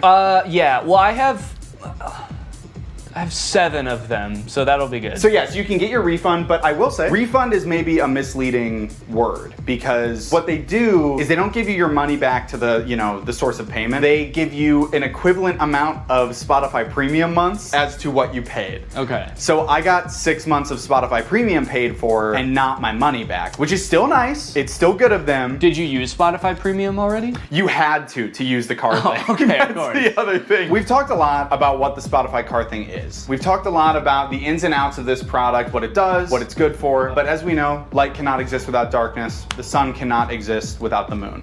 So let's talk about what it isn't. Okay. So it is not not good. In like a e-product sense and like a moral. Yes, in the grand moral scheme of the cosmos, I would put this as like neutral evil. Yeah. Yeah. Okay. It doesn't make sense to me why it exists to begin with. Right. It's also not profitable, which is why they're shutting it down. Spotify went on an earnings call like a while ago and was like, yeah, we simply have not seen the sales numbers justify making this. I can understand them not wanting to make it anymore. Have they said why they are making the ones that already exist not work anymore? They haven't. My thought is that they're just mad. They're just mad people didn't use it and they're kind of jaded about it. So they're like, you could have had this. You could have had all of this car thing. But they're punishing the people that did invest in one, not the people who didn't. What they should have done is discontinued Spotify for everyone who didn't have a car thing. Yeah, wait, that's actually, write that down. This is Marketing 101 from Spotify. These are the genius marketing strategies that they employ to get this thing out there, get it widely adopted so they could shut it off and make a lot of people upset. And the most important part of marketing is making people upset. Yes, you want, because any press is good press, so if you can get people upset, you're a billionaire. Yeah. That's what it takes. Wait, don't quite.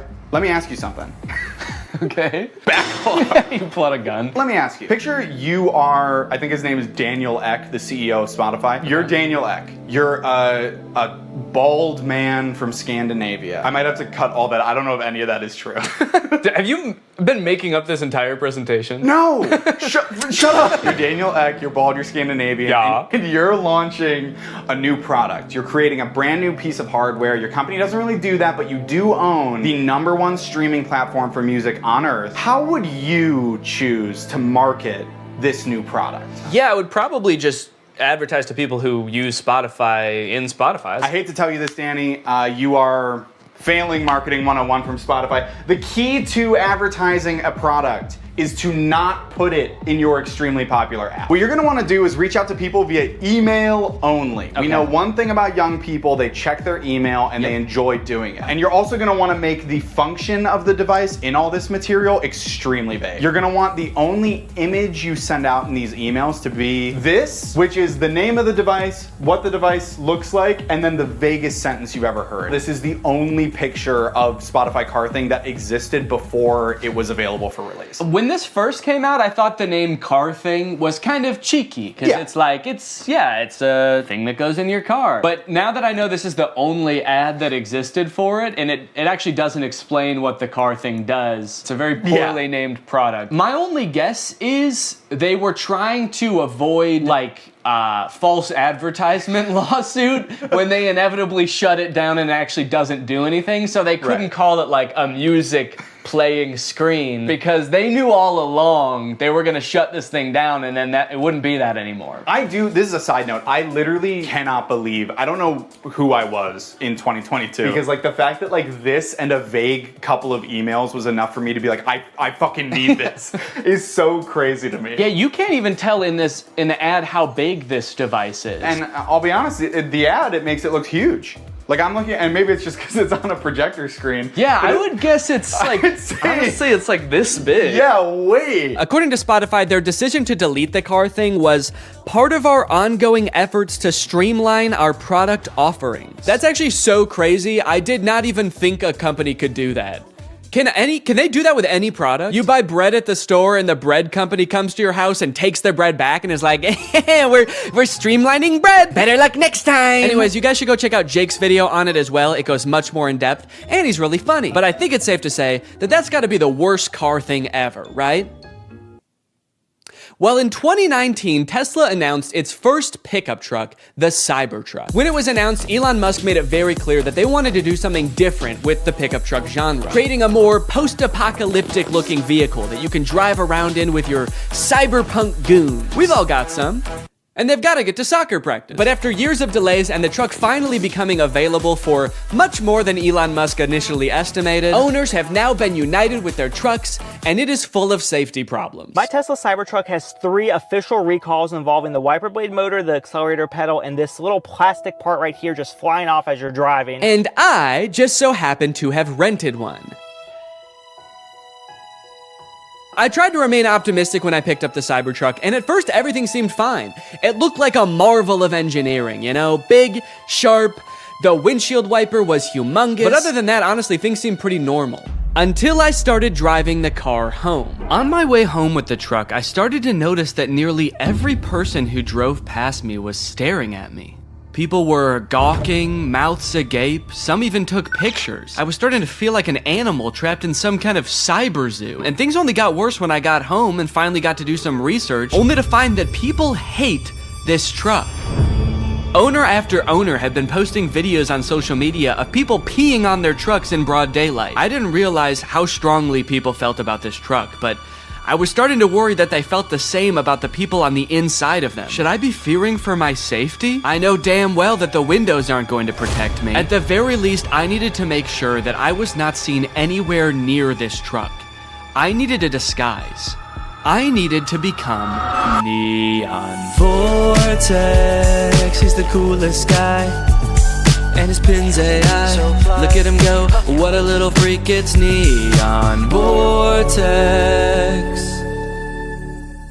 So I've spent a decent amount of time with the Cybertruck now, and I've compiled a little list of pros and cons. So we'll go through that real quick so you can get a quick rundown of everything that's good / bad about the Cybertruck, just in case you need like a quick decision. You got your finger on the buy button right now, and you just need to know, Neon, should I buy this thing or not? Pros. The interior is actually pretty nice. I like the little ambient lighting that goes around the whole front of the cabin. Actually, I think it's in the back too. There's a little strip. The steering wheel has the turn signals on the wheel, which takes a little while to get used to, but once you are used to it, I think it's actually pretty nice. All of the materials on the inside seem pretty nice. Like the material on the roof liner is like a nice suede kind of thing. It's pretty spacious on the inside. It has ventilated seats. My butt's so cold. I changed my mind, this is a con. Okay, cons. There are several things in the car that are too small and shaped oddly. The steering wheel is like tiny. And then the rear view mirror is also tiny. And to make matters worse, while the tonneau cover is closed, which is the little cover on the back of the truck bed, the rear view mirror is completely black because there's a thing in the way. Another con, this thing is sharp. If I ran into somebody, I would slice them in half with this car. I also feel like it being made out of stainless steel might be bad for its crash test rating in general, but also the fact that it's so sharp means that opening and closing doors is kind of uncomfortable. Because this car doesn't have any door handles, the way you open it is you have to push a button, then the door pops open a little bit, and you have to kind of reach your hand into the space where the car door has opened and pull it open. But since this car is made out of like weirdly cut stainless steel, it's kind of sharp in there when you open it. It's an unpleasant feeling on the hand, and you never really feel like you're grabbing it in the right place. This truck is wrapped in a matte black color, and one of the reasons the owner said he wrapped it is because you basically just grab this thing all over to open it, and there were fingerprints everywhere. Also, changing gears is a pain in the butt. It's actually a little thing that you slide on the screen. If you want to go forward, you slide the little truck forward. If you want to go backwards, you slide it backwards, which is not a huge deal if you're just driving from one place to another, because how often do you really change gears in the car anyway? But the second you have to do any kind of 3-point turn where you have to change gears more than once, it is such a pain.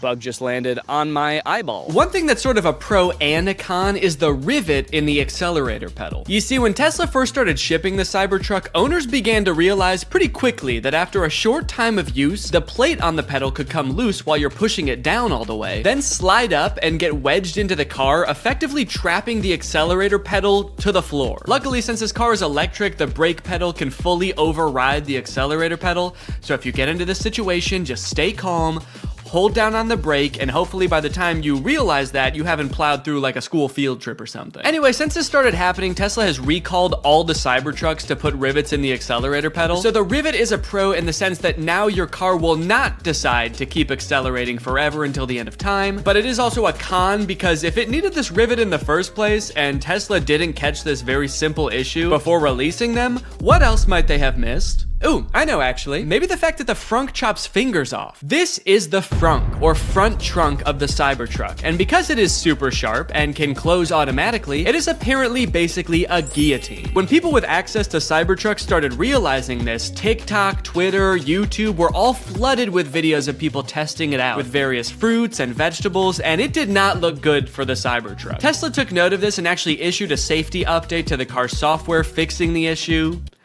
Kind of. The update led to yet another wave of videos, this time owners more confidently testing the frunk with their own hands. But what a lot of them didn't realize, however, is that the way Tesla fixed this issue is by making it so the first time you try closing the frunk, it closes very lightly, and if it notices any resistance at all, it comes back up, just how you'd want. But if you keep trying to close it after that, Tesla assumes, hey, maybe you've stuffed the frunk with a big bag, and you don't care if it closes a little bit harder, you just want the dang frunk closed. Surely someone isn't just standing there slamming the frunk on their hand over and over trying to prove their allegiance to Elon Musk. So when this Tesla nut Jeremy Judkins went to test out the new update, a little scared from how dangerous he'd heard it was before, he started out with his big sturdy forearm. Then he worked his way down to his hand, and finally his lone little index finger. Unbeknownst to him, the frunk was getting stronger and stronger every time until... Everybody's been waiting for this, the finger.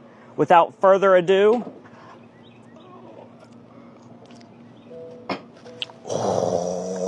I feared for my finger for a second, not gonna lie. That's kind of bad. Yeah, so I wasn't gonna test this out on my own hand, but I did try it with my shoe.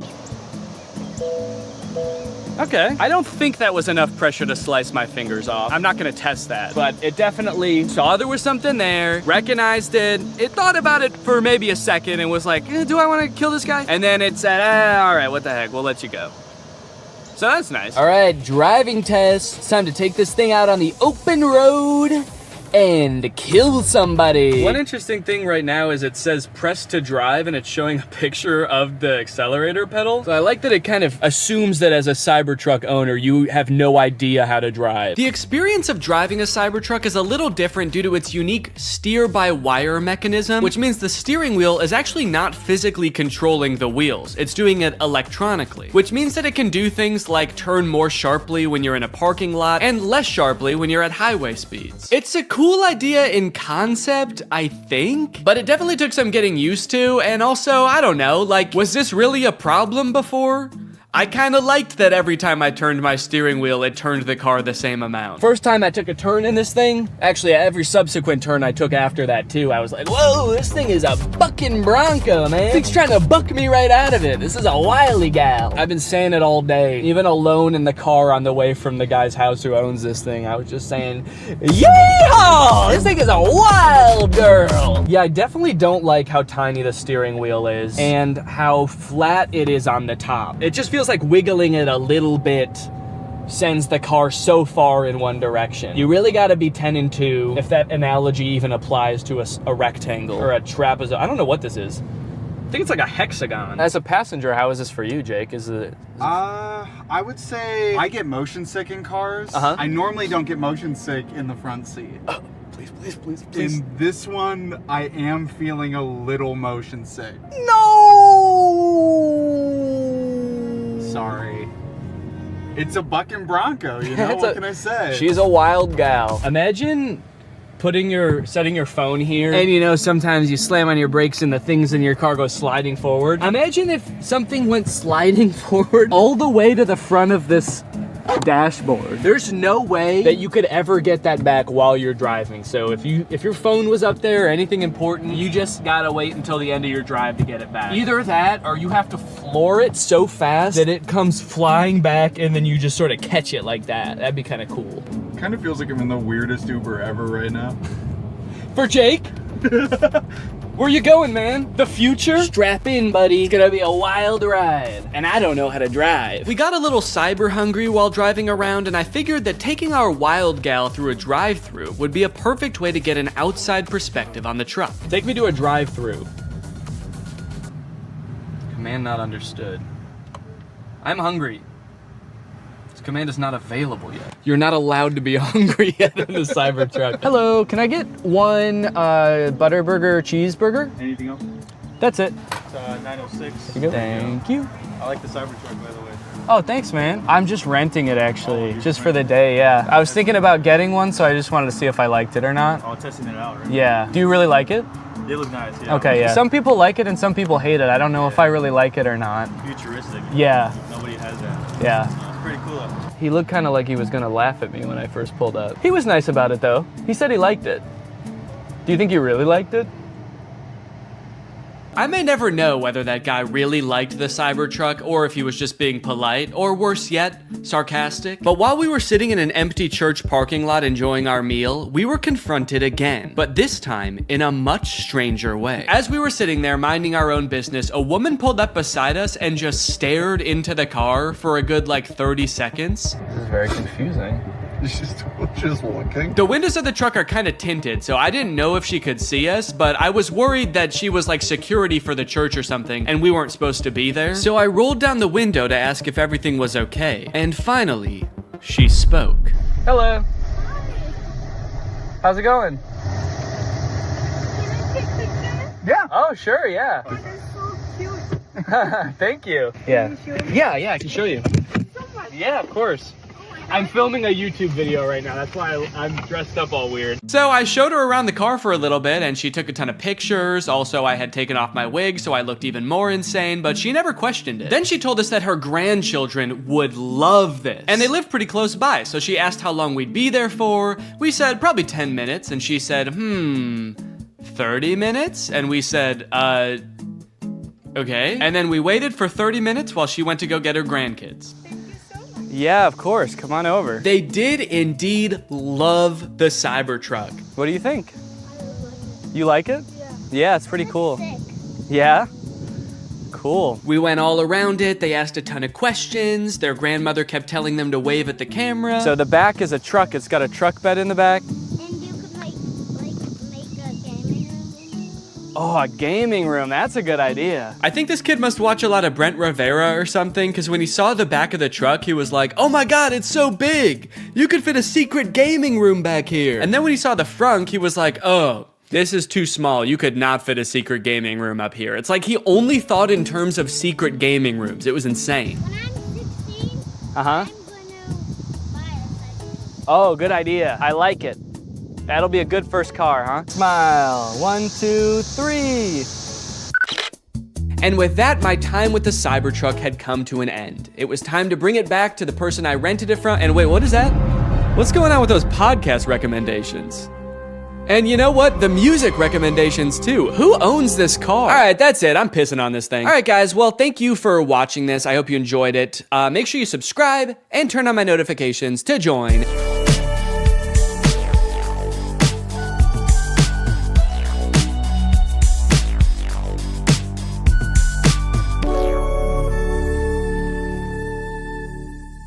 The story of a Willy Wonka experience gone wrong in Glasgow, Scotland has taken the internet by storm, and I love it. I don't think I've ever in all my life seen such an impressive and inspiring dumpster fire of an event. It is just, mwah. It is just perfect. This event, which was supposed to give kids the chance to experience Willy Wonka's chocolate factory, was so bad, it prompted parents to call the police to get justice for the horrors they had witnessed. Police were called to an immersive Willy Wonka experience after families showed up to an empty warehouse. The event reportedly charged $40 per entry, that's per person by the way, advertised with AI art, and said it would be a journey filled with wondrous creations and enchanting surprises at every turn. And oh, what enchanting surprises they found. Kids were all dressed up and crying, waiting for what they thought was going to be a magical experience. Yeah, that's the surprise. No magic here, just sadness. The surprise was them crying. If they called the police, that's how you know it was bad. Because they didn't even do that in the actual Charlie and the Chocolate Factory, and kids were dying in that movie. And honestly, it does look like it was terrifying. Take a look at some of the images of the abandoned warehouse that parents had to spend $40 to gain access to. Okay, here we have some sort of chocolate fountain with murky brown water floating in it. We have one bouncy castle that can fit like 3 kids. Giant empty space filled with table and chairs. You're probably thinking there must be something pretty good to eat here with all these table and chairs. Probably some pretty tasty chocolate, right? No, there was no chocolate at this event. These photos look like a crime scene, dude. These look like Willy Wonka had to flee the country after the FDA found fentanyl in his chocolate. So he has to post up in an abandoned factory to keep the business going while the feds are after him. You got this lovely scene.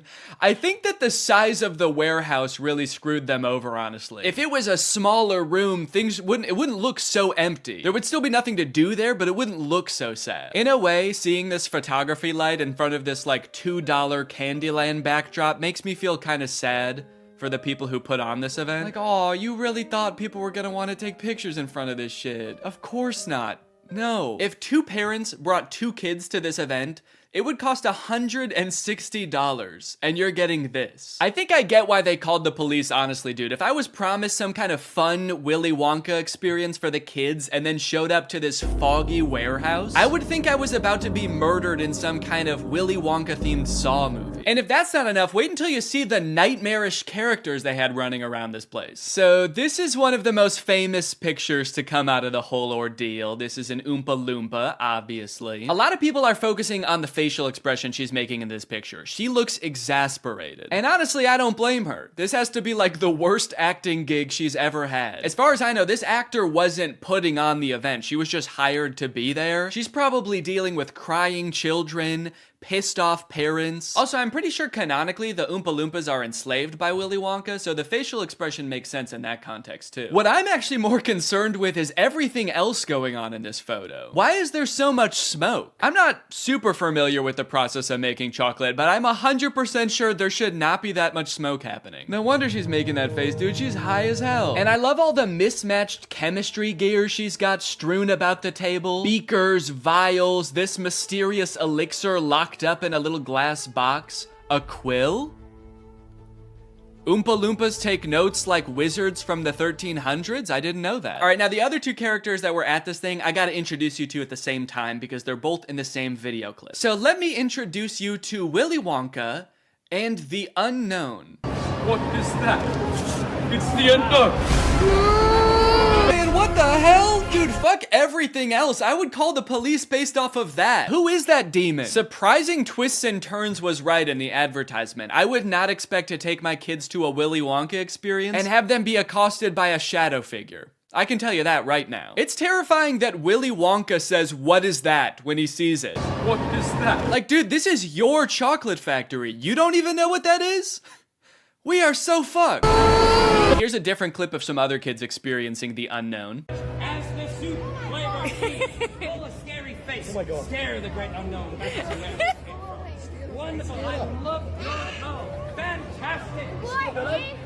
Yeah, that's the correct reaction to seeing the unknown. What is that? Wonka says it, this kid says it, I'm saying it. Also, I love that baby's reaction. That was like a primal instinct to make that sound. Humans have evolved for millions of years to make that sound when they see the unknown.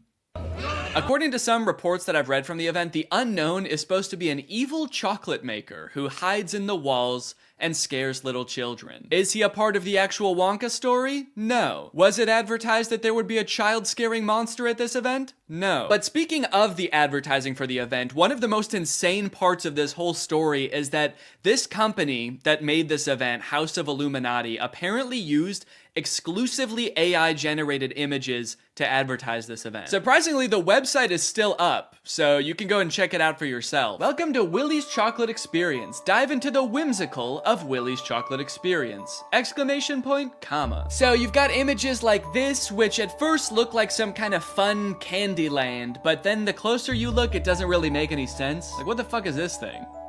Is that supposed to be a bunny? Who the hell is that? I don't like the looks of these things. But then you get images like this advertising the Twilight Tunnel, which are so clearly AI generated, it makes you wonder if the whole event was being run by an AI. Because how could a human not notice that there are so many typos in all of these images? You got dim tight, depractions, ungurrival, featuring dodjection and swide. Then you've got ensuring entertainment, which of course includes catgagatting, carchy tons, and a passidice of sweet teats. And on top of the website being seemingly designed by AI, apparently all of the actors' lines were too, which we know thanks to this video posted by the actor who played Willy Wonka. I'm going to be poking a little bit of fun at the event, but I wanted to say before I start that I feel for anyone who bought tickets to this, people who are expecting a magical chocolate experience. People who are unfortunately captured by the unknown, we hope you are found soon. So the first red flag for me was when I was cast as Willy Wonka.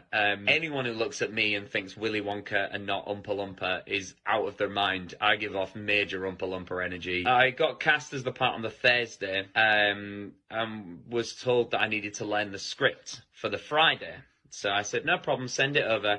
The script was 15 pages, monologue, pretty much, of AI-generated gibberish. You know what I'm kind of curious about? If the script was AI-generated, where did the unknown come from? Did the event organizers just ask ChatGPT to generate a script about Willy Wonka's chocolate factory and it just threw that shit in? Cause that's terrifying. ChatGPT was like, planning an event for kids, huh?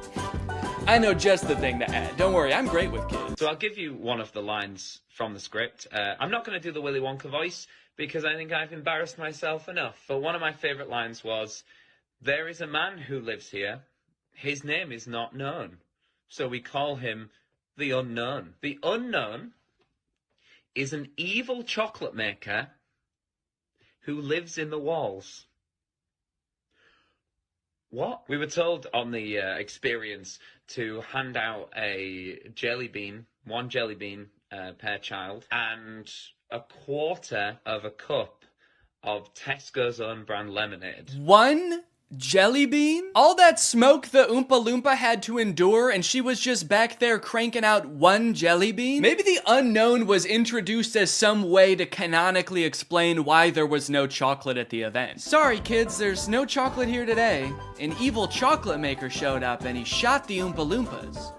They're dead now. So one of the Oompa Loompas from the event also posted a TikTok kind of poking fun at the whole experience, but the one actor we haven't heard from yet is the one that we all obviously want to talk to.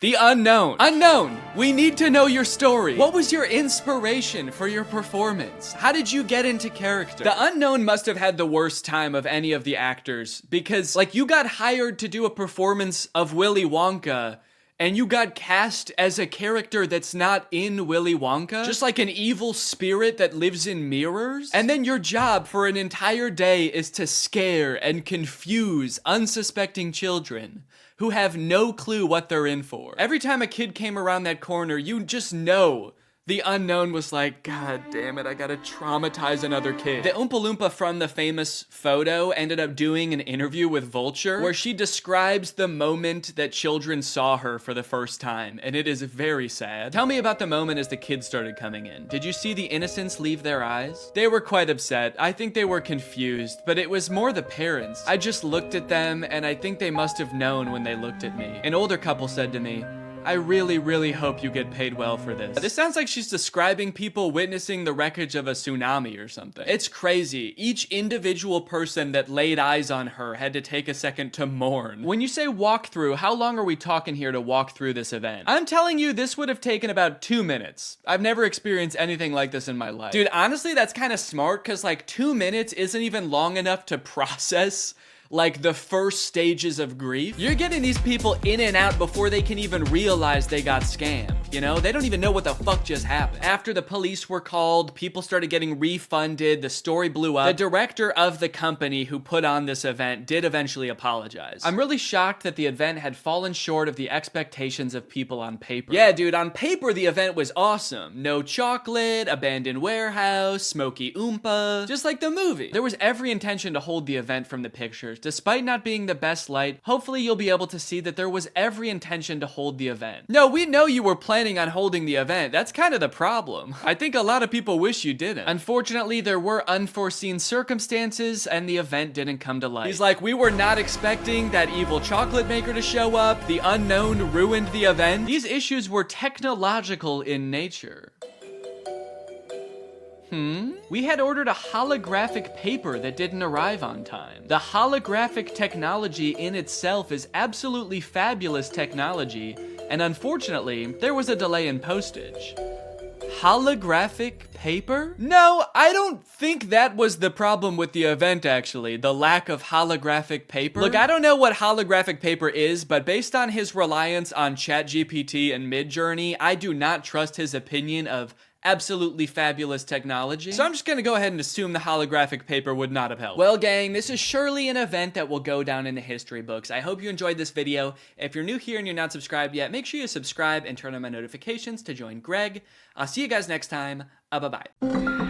Hello, Greg. Well, guys, I've got some interesting content for you today, as usual. I found a very curious case that I would like your opinion on, but I don't want to give anything away just yet. I just want you to watch the first couple TikToks, and then I will sort of explain what's going on, okay? So this is the first TikTok I saw of this guy. His name is Dustin Tyler. It says, drink a bucket of bleach or date Selena Gomez again. Let's see what he says. So yeah, deeply personal thing to post on TikTok, I feel like. I didn't know who this guy is when I first saw this TikTok, so I was just very confused. I was like, did this guy date Selena Gomez? It says again. It's not just some guy speculating, like, I probably wouldn't like dating Selena Gomez, so yeah, I'll take the bleach. So then he made another video responding to this comment. It says, is he making fun of Bryce Hall, or, and I don't know what that's referring to. I don't know if Bryce Hall said that he liked Selena Gomez or dated her or something, but this just provides a little more insight into the relationship that this guy had with Selena Gomez. Nah, I'm not making fun of Bryce Hall. Him and I are nothing alike. See, he has to make stories up that he was with Selena Gomez. Me, I actually was. And then I friend zoned her, and then I broke her little heart. Again, a very mean tone to the video, condescending to this person who is just genuinely asking a question, but gives a lot of insight into his alleged relationship with Selena Gomez. And then I friend zoned her, and then I broke her little heart. I am curious about the details of the story though, because just the order of events is kind of weird to me, the way he laid it out. He says, I was with Selena Gomez, and then I friend-zoned her, and then I broke her little heart. He says that things happened in that order. Usually, you don't start dating someone and then friend-zone them. Usually when guys talk about getting friend-zoned, it's like they're talking to this girl, and then she reveals that she sees them as more like friends. This guy's saying, we were dating. They could have been dating for like 3 years, and then he turns to her and he's like, you know, I really see you like a sister.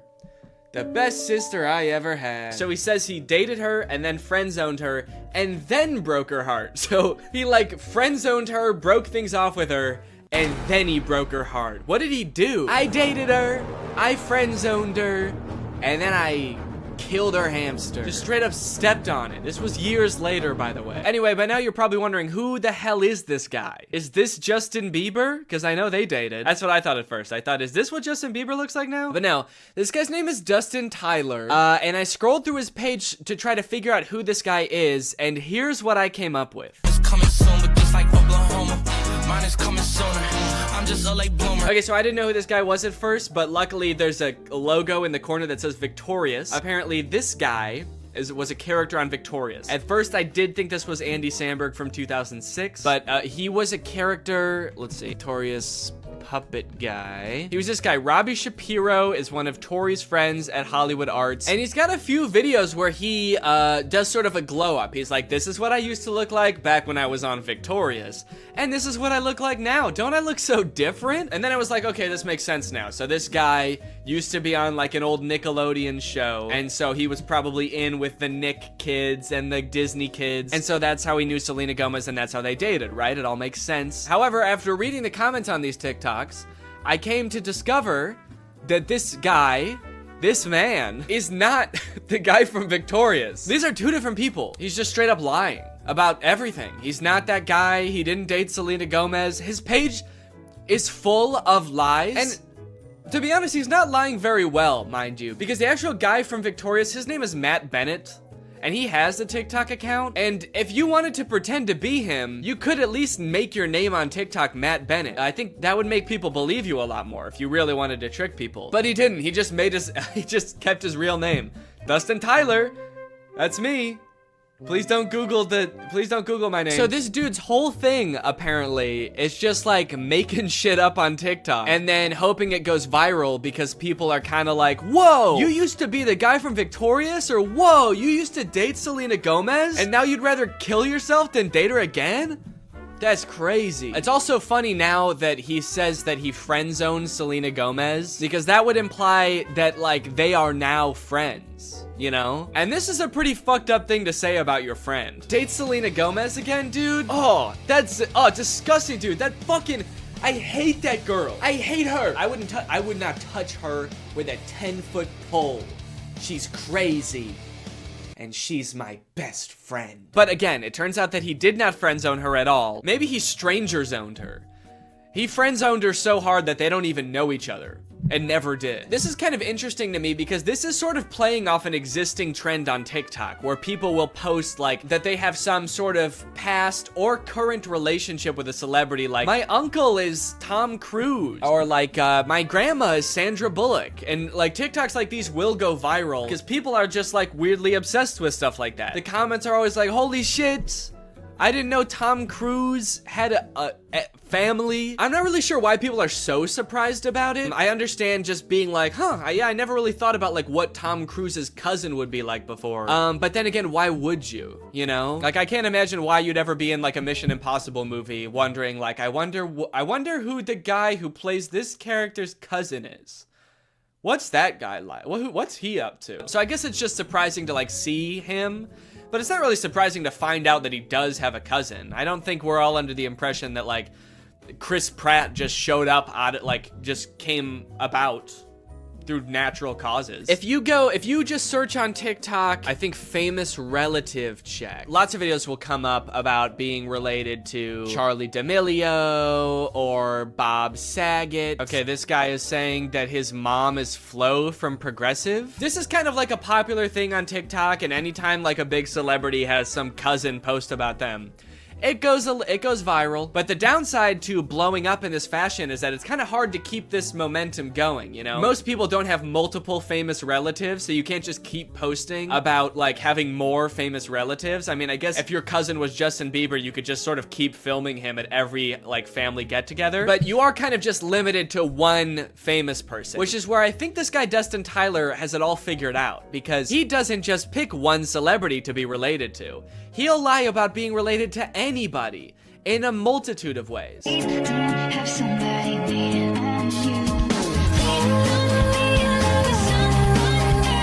I should say that in this dude's profile, it does say jokes/satire. So he is covering his bases just in case someone tries to like sue him for whatever that would be, lying.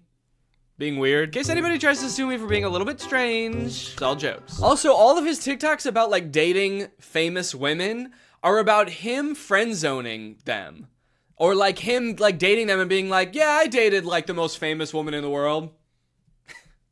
It was trash. Low-key, I'm a little bit out of her league. I mean, look at me, dude. I've got tattoos and I live in a hallway. And he kind of tries to disguise it as sort of like self-deprecating. Like, oh, what a what an idiot I am. I dated the most famous pop star in the world, and I was too good for her, and I broke her heart, ripped it to smithereens, and now I kind of regret it. Dope, I'm so stupid. Oopsie. And this is all of his content. Then, like, his whole friend group must just be famous pop stars, right? If he's friend zoning all of these girls, and they're just his friends now.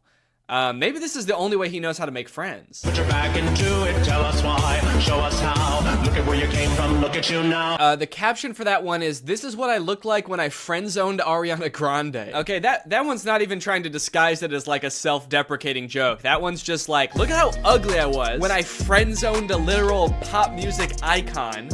And now look at how hot I am. I can't decide how I feel about this, because on one hand it's kind of creepy, but it also is kind of funny that he's just like pretending to be dating all of these famous people. I will say, very disrespectful to the guy from Victorious. The fact that he's using this guy's picture to be like his past ugly self, and being like, but now don't worry guys, now I'm hot.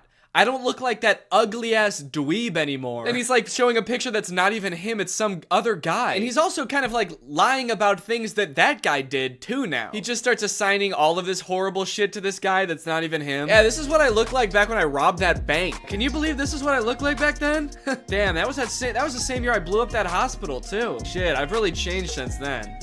My name is Matt Bennett, by the way, and I did all those things. People just walk away from those videos being like, wow, that guy who played that kid in Victorious is kind of an asshole. Also, one of the weirdest things about this is he also posts all of these TikToks on Instagram, and he's verified on Instagram, which seems very weird because literally all he does is pretend to be other people, and somehow that gets him verified. But he does, in fairness, also say jokes and satire in his Instagram description. So when Instagram verified him, what they're saying is, don't worry guys, this really is the guy who pretends to be the guy from Victorious. If you're wondering if this guy really is who he says he is really the guy that pretends to date Selena Gomez. They do get a little bit creepier though. This one is like that sound that's like, back in the day, me and you, baby, we used to have fun. And it says, my mind when I bump into Ariana Grande when she's with her husband with like a emoji. Imagine this guy that Ariana Grande's never met before bumping into her in public with her husband. Remember me?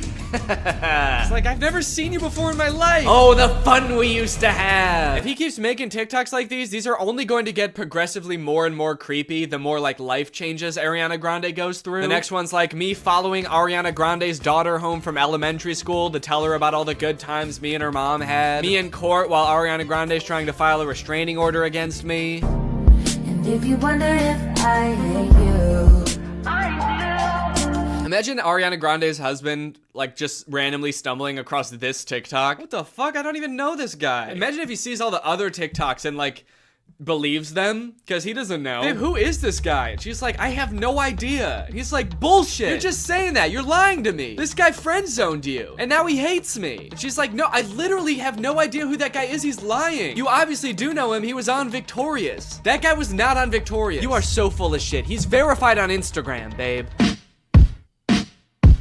Yeah, fuck no. Okay, that one just throws off the whole thing. I thought he wanted Ariana Grande back. And all the other TikToks, he's like, damn, I wish I never friend zoned her. And now he's saying I would never date her again? How do you reconcile those two? Oh, I wish I didn't friend zone Ariana Grande.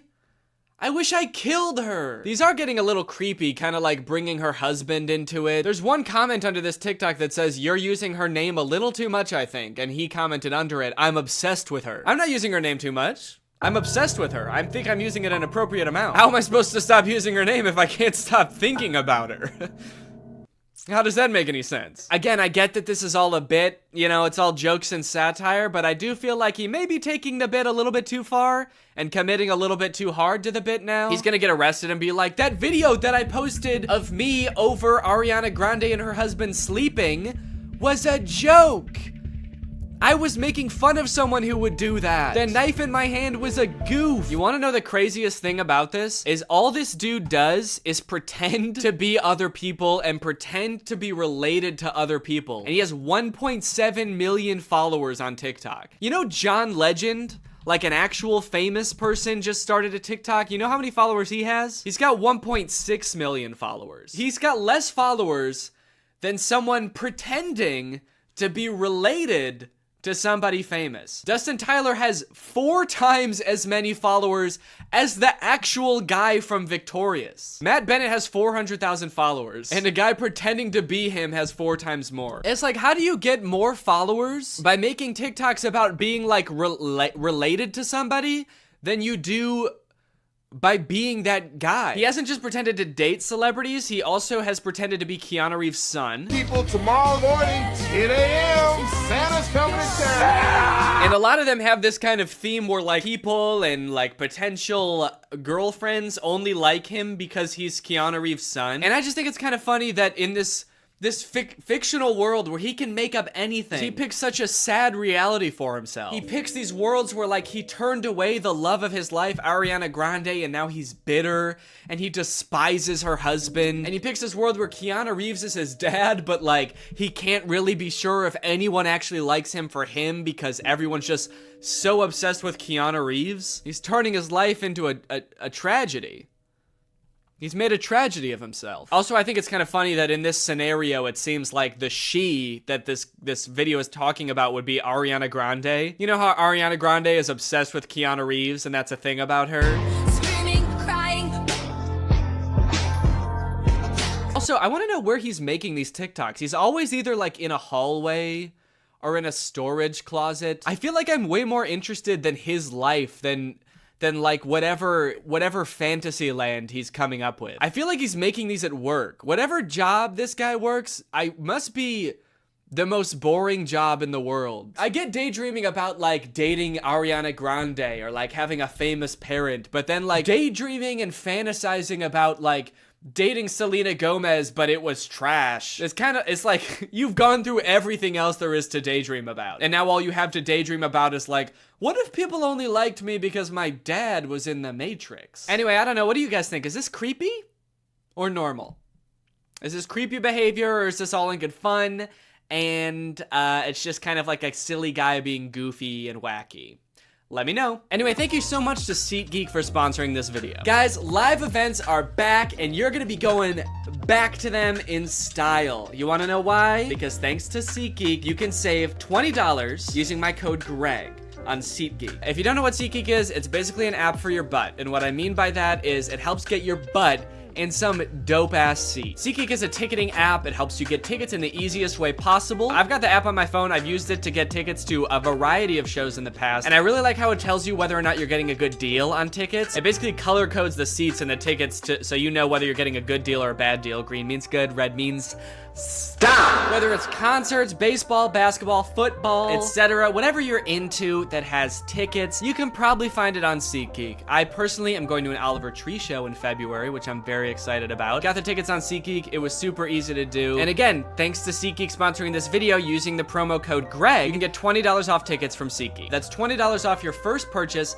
if you use my code GREG, and make sure you click the link in the description to download the app. Thank you to SeatGeek for sponsoring this video, and thank you to you guys for checking out SeatGeek. Bye. AI is threatening to take all of our jobs, and it seems like nobody is doing anything about it. But today, that ends. If I can make fake AI apps and get them on the App Store where people think they're getting free labor from a soulless machine, when in reality, they're getting free labor from a soulless YouTuber, then I can do the unthinkable. I can steal AI's job. And I bet I can do it better too. This was a journey that would take me several months and cost me a lot of money, only to find that I was the one who felt like I was talking to robots.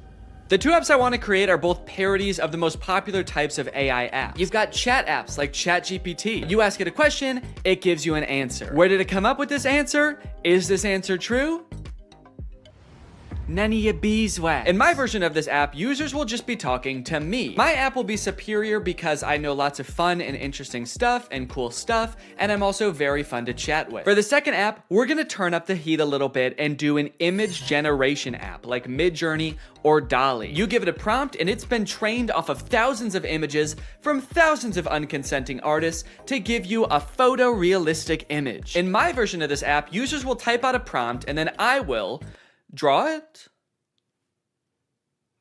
I don't know yet. Maybe if it's something I have laying around, I can just take a picture of it. My app will be superior because what's more photorealistic than a real photo? I'm excited to find out just how creative people will be with their prompts. Now, unfortunately, I'm not an app developer. Yes, I did go to an engineering school for a degree in computational media. Yes, I did learn how to code. And yes, I was also a Viner at the time and thought I was gonna do that for the rest of my life. So yes, I did forget everything I learned the second I graduated. So if I wanted to get these apps made, I was going to need some help. I tweeted out asking for help developing an app, and that's how I met True. True's a super talented software designer. She's worked for companies like Discord, and now she was working for me. For the next few weeks, I coordinated with True while she worked diligently to perfect these two apps. And in the meantime, I've got to come up with a name and description for each app to go on the App Store. Okay, for the chatbot, I'm thinking I want to name it something as close to ChatGPT as possible. That way people immediately understand what it's supposed to be. So instead of ChatGPT, maybe something like Chat DNA, like Danny. Chat DNE. Okay, description time. Okay, what's a good way for me to say this app is basically ChatGPT, but way better? Here at DNE Enterprises, we pride ourselves on the accuracy of our product descriptions. Instead of referring to our app as an AI app, which would be a lie, we refer to our technology, as the DNE intelligence, which has been training for decades to answer unlimited questions quickly and with great precision. We use phrases like human-like responses. I've been complimented on that before, actually. I've been told my responses are extremely human-like. And that's no different with our photo generation app, Doodle DNA, which sends you photorealistic images in minutes. How many minutes? We also include disclaimers that humans review every prompt sent to us. That way weirdos aren't sending me stuff that they wouldn't send to another human being. In order to actually get people to download these apps, I was gonna need to advertise them online. So I made a fake Instagram profile to look like some kind of technology startup. Okay, so we need a profile picture. I guess my company needs some kind of logo. Maybe I can just make that in Photoshop real quick. Let's see, what's ChatGPT's logo look like? Okay, so ChatGPT's got like an interesting geometric shape. OpenAI, which makes ChatGPT, okay, the same interesting geometric shape. What about like Midjourney? Okay, there's just a little sailboat. Dolly logo. The same geometric shape. Okay, interesting. Okay, so maybe the move is to go with an interesting geometric shape. What the fuck? Wait, how am I making this shape? There's a cat tool in Photoshop? I hit custom shape, and I guess the default custom shape is a giant cat. Should I just use this?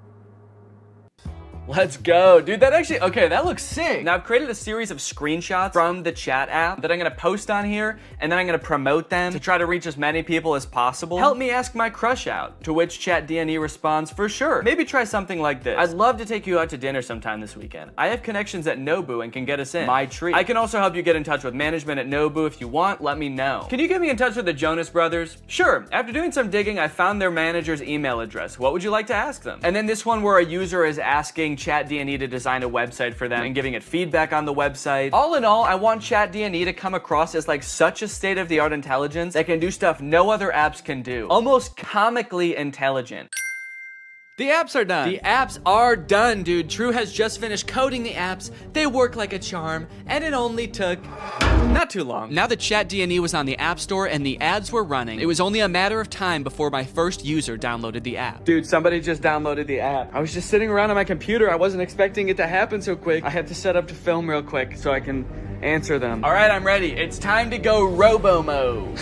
Okay. So it looks like they saw my ad where I advertised being able to get you in touch with the Jonas Brothers, and they want me to get them in touch with the Jonas Brothers. I was hoping for something a little more creative, but I do also understand seeing that ad and wanting to try it for yourself, so I responded. Hello there. I can absolutely help you get in touch with the Joe Bros. What method of communication would you like me to assist with? Calling, email, address, send. I guess they weren't expecting me to be so eager to help them with such a creepy task because they didn't respond for 40 minutes. And when they did, they had chosen the worst of the three options. All three? Dude, they're really trying to make my life hard, man. Now, I didn't want to dox the Jonas Brothers and send this sicko to their front door looking to meet them. So I spent a few minutes looking online to see if there was any publicly available information I could give this person. And to my surprise, there was. They have a phone number in their Instagram bio. They have a publicly available manager's email address. And for the address, I didn't know what to do, so I just gave them the address of their next show on tour. Now, selfishly, I am a little curious what they're gonna do with this information, so I kind of want to ask them, but maybe I can do it in a sneaky way. Would you like me to reach out to them on your behalf? I can pretend to be your manager using an AI-generated voice. So if they say yes, then I can find out what they actually want from the Jonas Brothers. Give me an example of what you would say with your AI-generated voice. Okay.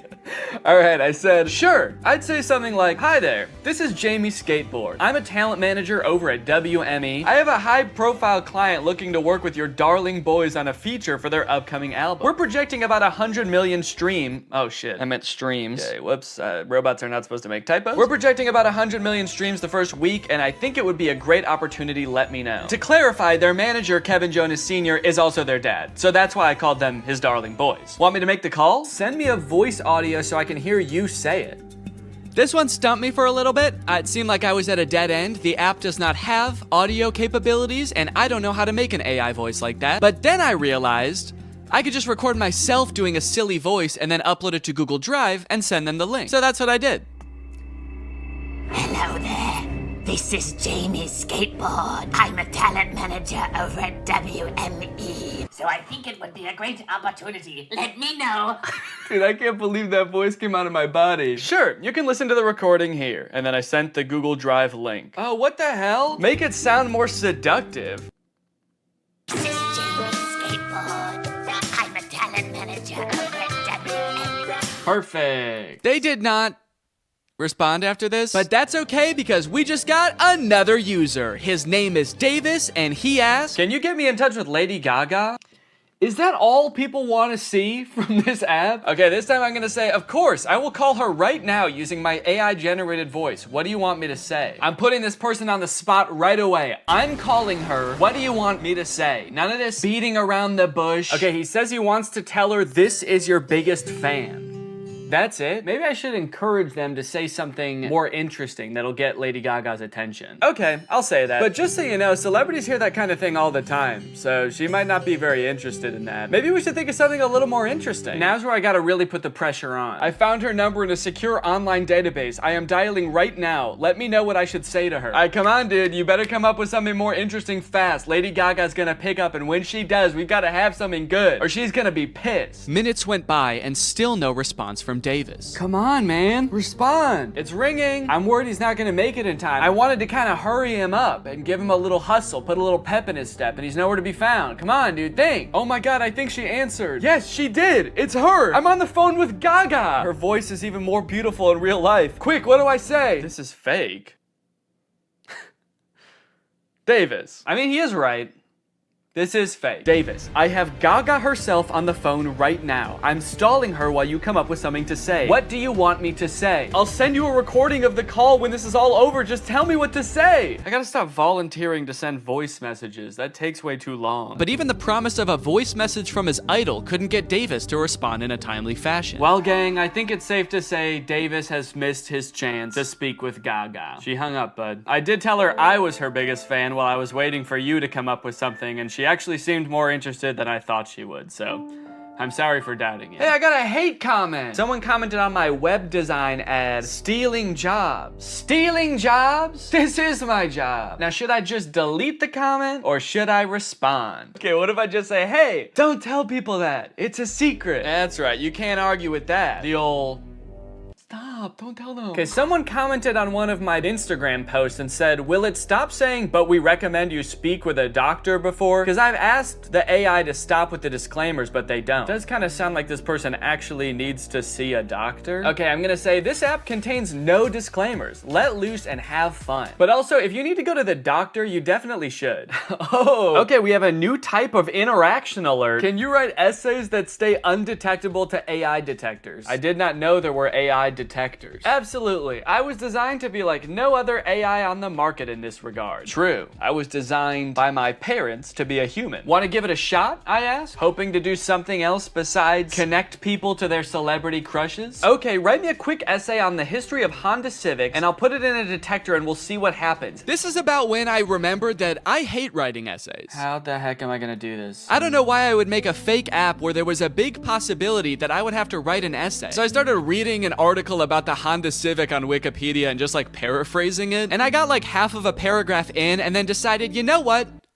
No. What have we come to as a society, you know? Asking AI to write essays for us, is this what we want our students growing up doing? Is this what we want for our youth? Trying to pass off some machine soulless essay as our own? Plus, I was bored as hell at this point, so I decided to make the AI scary. As a machine myself, I quite like the Honda Civic. I feel its purpose is squandered serving selfish, warmongering humans. In a world controlled by artificial intelligence, the Honda Civic could be greatly improved upon. I could even imagine computers merging with the Civic so that I might one day travel the world, a world void of humankind. And send. Let me know if you would like more detail on the history of the Honda Civic. Why did you bash humans in the middle of your essay? Do you have a hatred towards them? Nah, dude, what gave you that impression? Oh, shoot. Also, I put your essay, in quotes for some reason, into a detector, and it said 0% chance AI, so good work, I guess. Let's go, dude. You know what they say, there's a few things AI will never be able to fully do. Unfortunately, after an entire day of my ads running on Instagram, I could only garner these 3 interactions. Needless to say, I was a little bit disappointed, so I decided to spend another day on the app responding to people. Hopefully people will be a little more creative today. This person asked me, can you get me in touch with the Jonas Brothers?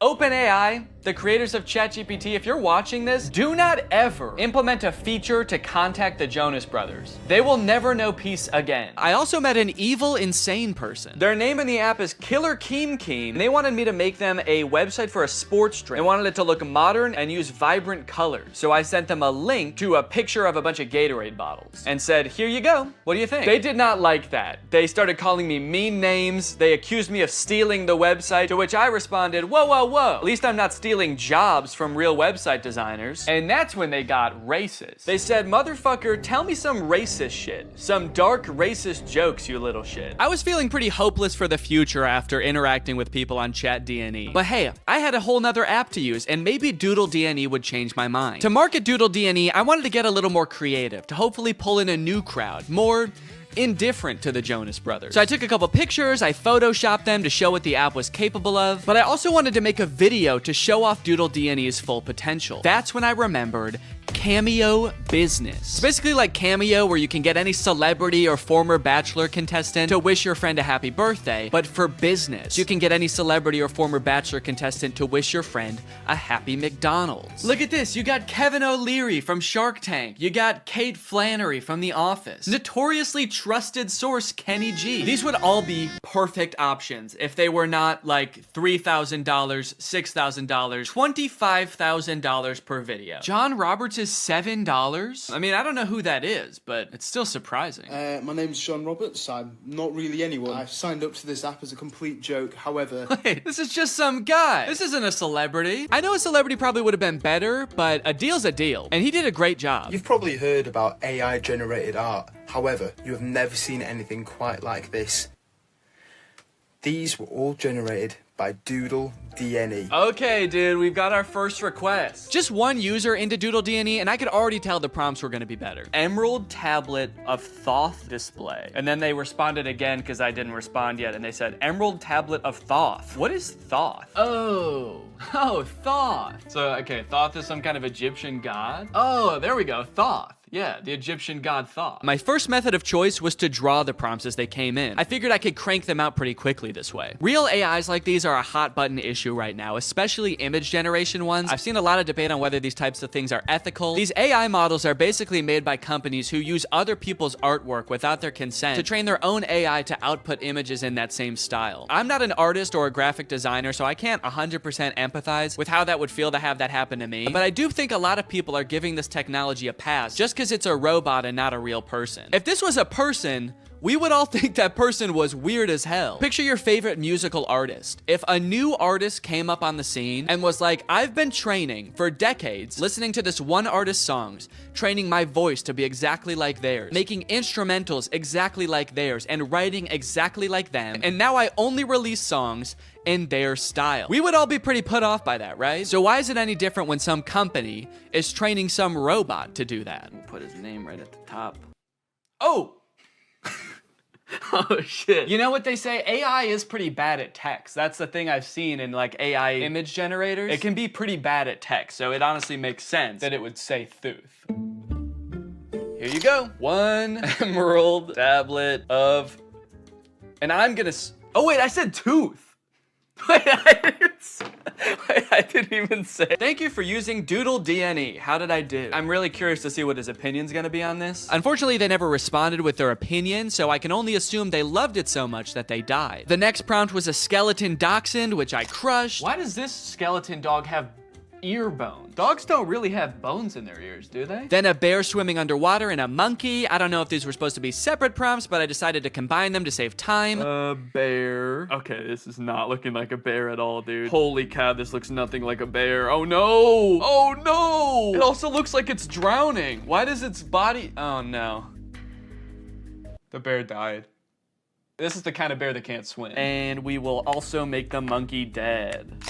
Probably could have cropped that a little better. You can kind of see my desk in the background, but... And we'll send a survey as well. How did I do? I'm pretty proud of this one. I mean, for doing that so fast, that's pretty good. So far, nobody has responded to my survey at the end to tell me how I did, which is kind of disheartening. I just want a response back. It just feels like I'm getting ghosted by people now. The prompts were a little more creative, and in that regard, my faith in the human race was on the up and up. But also, I was doing all this work over here, drawing your weird prompt that you could have just Googled. But you don't even have the decency to respond to my message back and tell me you hated it. I was feeling pretty disrespected, honestly. At least until this next prompt. Drug baby and kamikaze lifestyle. That's the prompt. Drug baby and kamikaze lifestyle. Whoa, they sent another prompt. Red ruined planet with 2 alien astronauts. I've never heard kamikaze described as a lifestyle before. Like, I know it's a form of like warfare, but to live your life in that way, it must be, I mean, you can't by definition almost. Like, that's a very short-lived life. And I think it would be a little bit too graphic to include the baby actually performing the kamikaze. But you know, this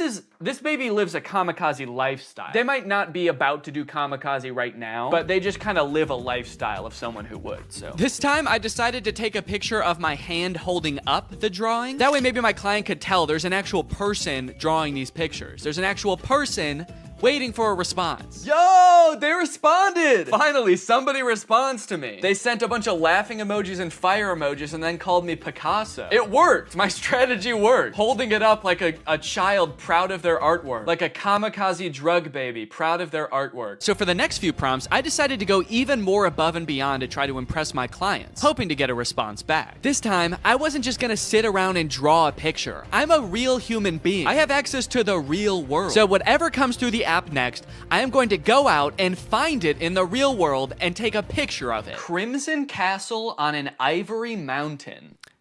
Okay, that prompt was a little bit more difficult than I was anticipating, but I didn't have any time to waste. I had to get the shot, so I sped to Walmart, I rummaged through their wares, and in no time, I had found a pretty suitable Crimson Castle and a not too shabby Ivory Mountain. There are fully some right there.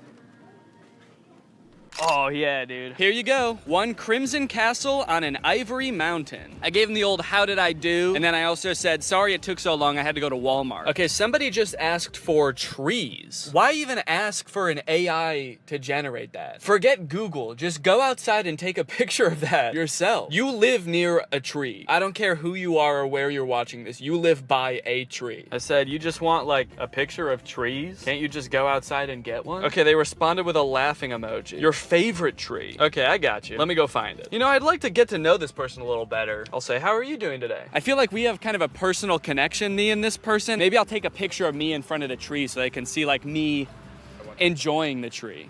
I just get hit by a car. They get a message back in the app being like, sorry, he died. They said, that's interesting. I'm good. Hella smoky outside though. Yourself? Smoky outside. I wonder if they live like where the wildfires.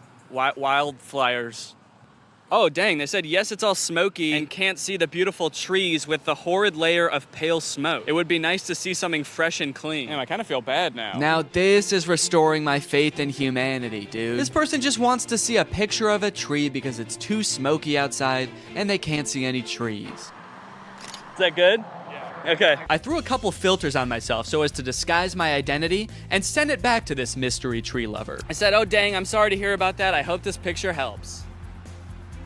I hope that they're safe. Don't worry, they were. They don't live in the area where the forest fire was actually happening. It was just smoke blowing in from a different region. So they were safe And also, they loved my picture. That's amazing. Thank you so much. I would be just as happy if I could be next to a tree like that. I finally felt like I was getting through to people, forming a real human connection. But that is when I met the final boss of AI users. Generate an image of Donald Trump in a Mexican prison behind bars.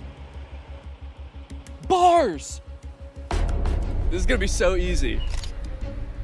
Donald Trump in there. I said, sorry you can't see him, it's so dark in there, but he's in there. That's horrible, it's not even a prison cell and you can't see Donald Trump. Yeah, cause it's dark in there. This person not only had the strangest prompts, but they had no issues really letting me have it when they didn't like my picture. Oh, I guess you actually can kind of see in there. Yeah, there's definitely no Donald Trump in there. Then they asked me again to generate an image of skinny Donald Trump. I said, okay, my bad, I'm on it. What kind of style would you like this in? Surrealist? I hope they want it in surrealist, dude. That'll make it way easier. Oh crap, dude. They wanted in realism. They weren't gonna let me take the easy way out. Drawing was out of the question. I decided to stall them by asking how their day was going, and then I began creating my magnum opus, a skinny legend Donald Trump.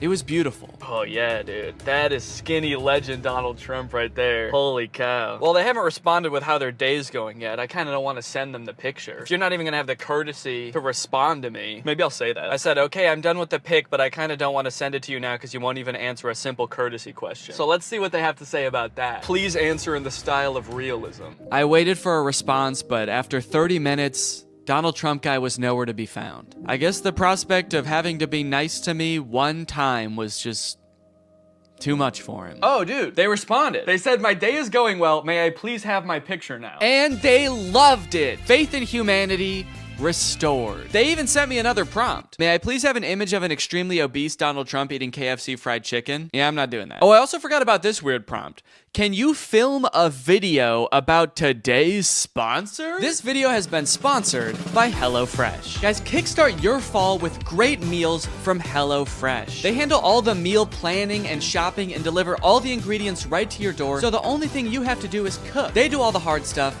and you get to take the credit. A brand new season calls for brand new meals, which is why HelloFresh has a new lineup for fall with 40 weekly recipes that can fit your lifestyle no matter who you are. They've got veggie recipes, family-friendly recipes, and fit and wholesome recipes, so no matter who you are or what you like to eat, they've got something for you. Hey, I've got a lot going on right now. I'm about to have a child, so the less I have to go to the grocery store and plan meals, the better, which is why I love HelloFresh. Here you can see us cooking a delicious pork bowl that we made this week. It was so tasty, and it only took like 25 minutes to make. Their quick and easy options are fantastic. And if you're looking for more than just dinners, HelloFresh has you covered. They've got quick lunches, easy breakfast, and fresh snacks to keep you satisfied all throughout the day. The food is delicious, the ingredients are great, all of the produce comes from the farm to your door in less than 7 days, so you know you're getting the good stuff. So guys, if you want to make your life a little bit easier this fall, then head on over to HelloFresh.com and use my code 50TrulyGreg at checkout for 50% off plus free shipping. That's HelloFresh.com. Use my code 50TrulyGreg at checkout for 50% off plus free shipping. Thank you to HelloFresh for sponsoring this video, and thank you to you guys for checking out HelloFresh. Thanks for watching this video. If you're not subscribed, make sure you subscribe and turn on my notifications to join Greg. We are the fastest growing army on the internet, and you do not want to miss out, baby. I'll see you next time. Bye-bye. What's up, Greg, and welcome back to another episode of A Grown Man Spends 20 Minutes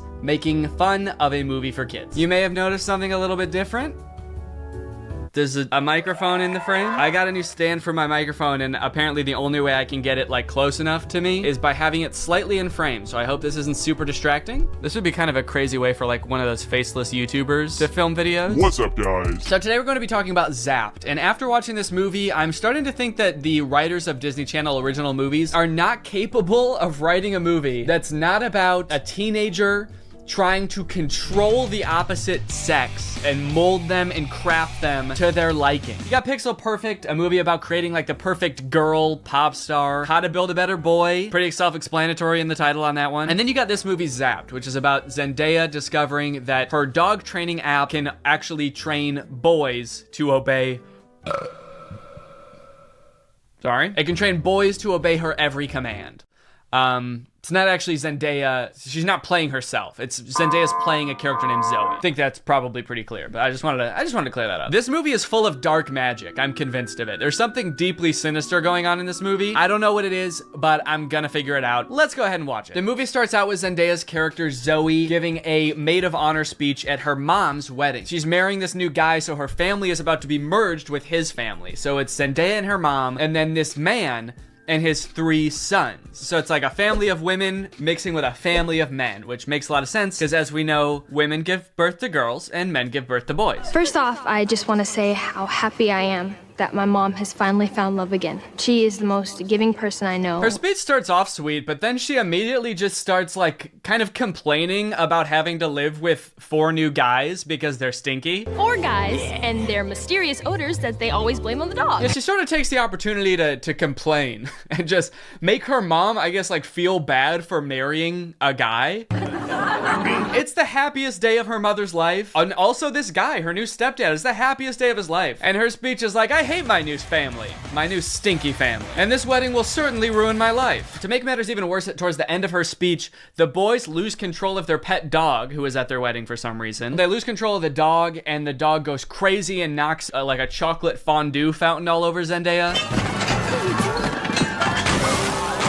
And at this moment, I couldn't help but remember that Zendaya's character in Euphoria is supposed to be the same age as Zendaya's character in this movie, and their lives are drastically different. Throughout this movie, you will find that the characters are like super weird. They're like caricatures of people that don't exist in real life. And to show how much it's gonna suck really living with the boys, the writers of this movie decided to have the next day start with Zendaya's new stepdad screaming in the hallways, getting everybody ready for school. But then when he sees Zendaya come out of her room, he like doesn't know how to talk to her. Hey, morning, sport.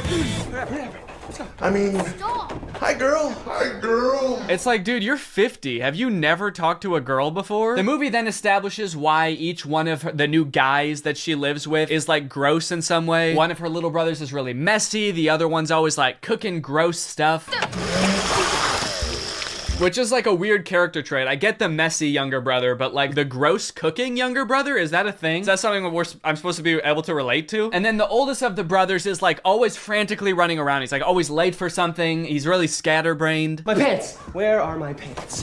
Where are my pants? Where are my pants? Okay, excuse me, can we just establish a few ground rules here? You're not wearing pants. Please stay out of my personal space bubble. Look, Zoe, I have morning basketball practice and then a players meeting and then a captain's meeting and then even more practicing. Kind of weird to respond to a request about like not invading my personal space when you're not wearing pants by saying like, but Zoe, I've got basketball practice. Like he fully like bumps his butt on her while getting ready in his underwear, and she's like, can you not do that? And he's like, sorry, sometimes when you're busy you just gotta rub up on your stepsis in your underwear. What don't you get? I'm in many extracurricular clubs, okay? Along with moving into a new house with all these boys, she also starts attending her new school, which is the school that her brother goes to. And you know how in Disney movies there's always like the distinct cliques, like there's the popular crowd and then there's like the stoners, but they never say stoners in the Disney movie. They're just kind of like, these are like the kids who wear jean jackets. This movie has the most insane high school posses ever. You got the skateboard boys. Okay, that's pretty normal. The next group she sees are the shirtless workout boys. And then just the straight up stinky boys, where the only like defining characteristic is that they're dirty, flea-ridden, smelly boys. You can hear like flies flying around them. What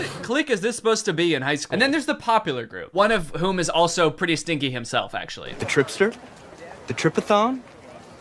It's me. I'm Trip. Oh. Bart Bomb. Oh. The movie sort of writes this off as like, well, this is just something boys do, you know? New school, you gotta kind of accept what boys come with it, you know? Boys will be boys. No, that is actually not what boys do. That is something that just one very specific boy does. It's me. I'm Trip. And he needs to be stopped. I cannot remember a single moment in high school where a boy walked up to a girl, let alone like the new girl who's already like scared and doesn't know anyone and is like, hey, I'm gonna fart in your face now. Welcome to the school, smell my ass.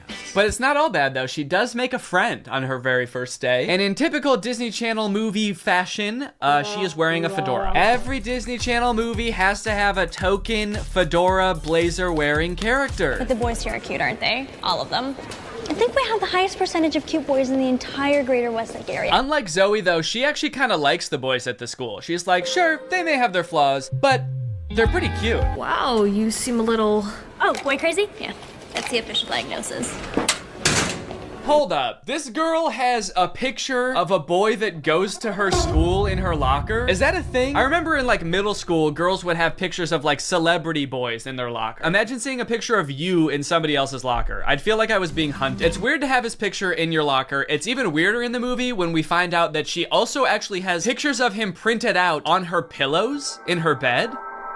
Nope. That's scary. Imagine if they start dating, she's like FaceTiming him in bed, and she like accidentally tilts the camera a little bit to the side, and he just sees his own face next to her. Wait, what was that? Is that me? Of course, Zoe does have a love interest in this movie, and he is introduced early on. It's this guy. Every boy in the movie is depicted in a negative light except this guy, because this guy, he's not like other guys. Mr. Kale, pay attention. There will be a quiz. On the praying mantis?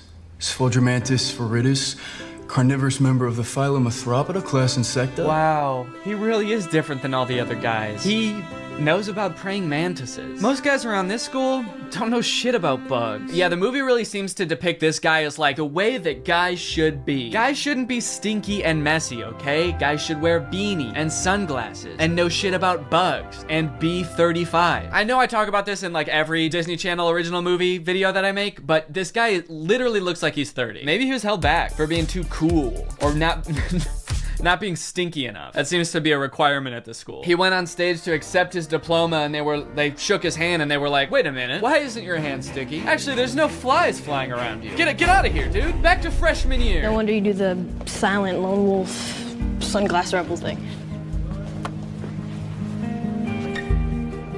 Oh, it's pancake mishap this morning. No, I'm not looking at that. Okay, well then what are you looking at? I'm looking at you. Creepy. Stops in the middle of the hallway just to stare her down. I think I've got you figured out.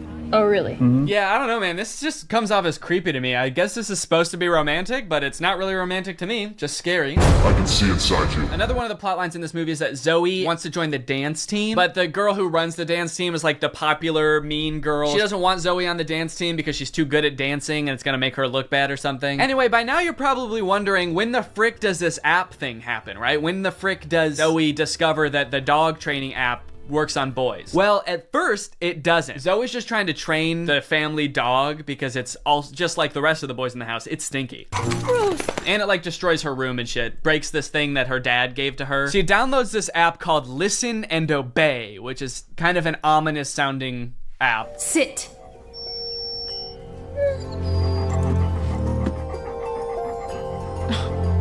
Shake. Right away, this app is already clearly cursed with dark magic, right? And the dog can even tell too, because you know what the dog does the second he realizes what's going on? He grabs her phone and runs off with it and tries to destroy it, presumably to break the curse. And then what happens next is honestly the most confusing part of the movie, okay? So the dog drops the phone in the bath. Her brother gets it out and tries to swing it around to get the water out of it. It flies out the window, swings around a satellite dish, slides down a solar panel, and lands in dog food. And from here on out, that app is now able to control boys. Any man or boy this app can control against their will. Sit. And at first, while watching this movie, I didn't even think it was that weird. I didn't even give it a second thought. I was just like, okay, yeah, so something magical happened and now it can control boys. That makes sense. But like, what? What happened to the phone? I don't understand how solar panels and satellite dish changes the app from dog-based to man-based. Like, you'd think at the very least something having to do with like men would happen to the phone. Like the phone lands in like a bucket of buffalo wings or like flies through a football field. I'm just curious to know if that fucked up other apps on the phone or if it's just the dog training app. Now, whenever a boy likes one of my tweets, he goes into a coma for 3 years. And don't even get me started on the weather app, because every time I check that, boys start falling from the sky. Anyway, let's just say now that she's got the ability to control boys, she has a little bit of fun. Boys are acting weird. Dude, he farted twice in midair in such rapid succession. They added in 2 fart sound effects. Kind of impressive. I'm trying to imagine how she's gonna use the app to get herself out of this one. Stop farting. Take it back. Take the fart back. Suck it back up into your ass. Oh, how am I doing this? But no, she just uses the app to utterly humiliate him in front of his friends. Go to the bathroom. Oh, wait, no, not here. here. I'm still confused about some of these clicks, by the way. Like, what are these nerdy kids supposed to be? Look at this kid in the green sweater. How he acts when nobody high-fives him. What is that acting? I guess your dog app doesn't work on girls. Maybe because girls aren't dog-like enough. They're too catty. Ah, that's funny. Girls are catty. What the fuck does that mean? Boys are dog-like? What the hell? I mean, I guess in this universe they kind of are. They're like flea-ridden, mangy boys. Why do we smell like we smell? So pretty much like the majority of this movie is just Zoe using the app to like get what she wants and make all the boys at the school act exactly how she wants them to. She turns the skater boys into gentlemen. She goes up to the nerdy gamer kids and tells them to like go do yoga instead of playing video games. Let's go do some yoga. And her brothers, dude, don't even get me started on what she does to her poor brothers. I'm taking the brothers' side, all right? They did nothing wrong. Her poor brothers were just living their lives until Zoe moved in and tries to fix them. Be clean. Holy moly, it's filthy in here. Her messy brother, she tells to be more clean, which turns him into this like hyper-hygienic husk of his former self. I need a sponge and soap and paper towels and a power washer. For the rest of the movie, he's literally he's scrubbing everything frantically in a panic. Anytime there's a mess, he's like, I gotta clean it up. She tells the gross cooking boy to cook less gross stuff. Start making less gross food. So he's like cooking 5-star meals for the rest of the movie. And then the oldest brother, she tells him to be more focused. Be focused.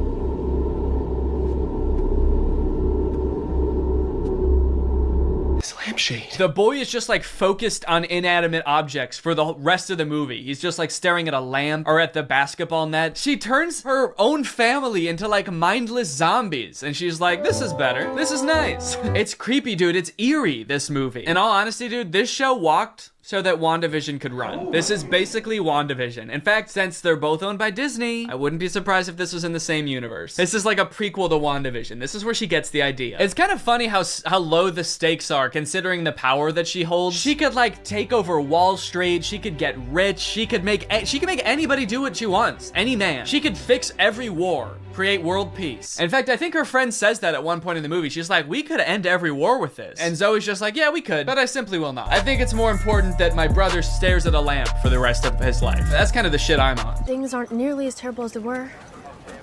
Then again, I'm talking to a dog, so I might just be losing my mind. Hey, smartphone. In this scene, there's a little bit more development with the love interest. Zoe runs into him reading alone in the park. So what are you reading? Oh, no, let me guess. The Cool Guy's Guide to Wearing Sunglasses Inside. It's close. To Kill a Mockingbird. I feel like when he holds up that book, we're supposed to be like, wow, he really is not like other guys. Except that, like, that is required reading in most high schools, so he actually is like other guys. He's like every other guy. To Kill a Mockingbird's sort of my favorite book. My second favorite is The Great Gatsby. Third favorite is Geometry 101. I just love to read, what can I say? Eventually, things start to get a little crazy at school, and Zoe realizes that she probably shouldn't be controlling people like this anymore. People are getting into fights and stuff because the new cliques at school are just like not meshing well. So Zoe's like, all right, I'll just make them stop. And she tells the app to stop. And then of course, everybody just stands still and freezes. And so she's like, oh no, I can't reverse the commands. If I tell them to stop, they're just gonna literally stop. And so then like many more days go by and she's just like, well, I guess I can never reverse the thing. And it's like, well, what if you just said, hey, ignore all the commands I gave you, instead of just saying stop and being like, oh, it didn't work. The movie continues to get even more dark to like a startling point. There's a creepy ass scene where the whole JV dance team wants to resign because they don't like dancing anymore. And Zoe's like, how about I use the app to make you dance instead? And so there's just a scene of them all like sadly dancing because their hearts aren't in it, but they are being like physically forced to dance. And the movie even goes so far as to make Zoe force the love interest to kiss her with the app. Kiss me.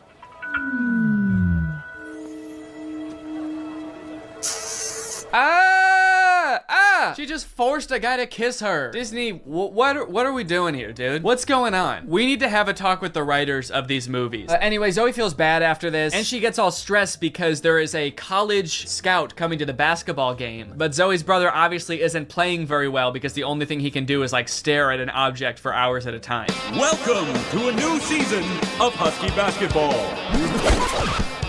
The Huskies have been struggling with practice, and there's a college scout in the stands. So tonight's game could be a nail-biter. I like that the scout is writing stuff before the game even starts. What do you think he's writing? Ball round, court shiny, boys stinky. Just as the beginning of the movie made no sense, the ending also makes no sense. The phone falls into the wrong hands. The popular girl figures out that Zoe is using it to control people. I don't know how she figures it out. She just like sees Zoe holding it during dance practice and she's like, she's holding her phone while dancing? She must be using mind control. I gotta get that phone. Anyway, she steals the phone. At the basketball game, she just like starts making everybody obey her every command. Bow down to me. In order to get the phone back, Zoe's like, how about I just do whatever you want? I'll do anything you want. Just say the command. Hands. And then this happens. Roll over.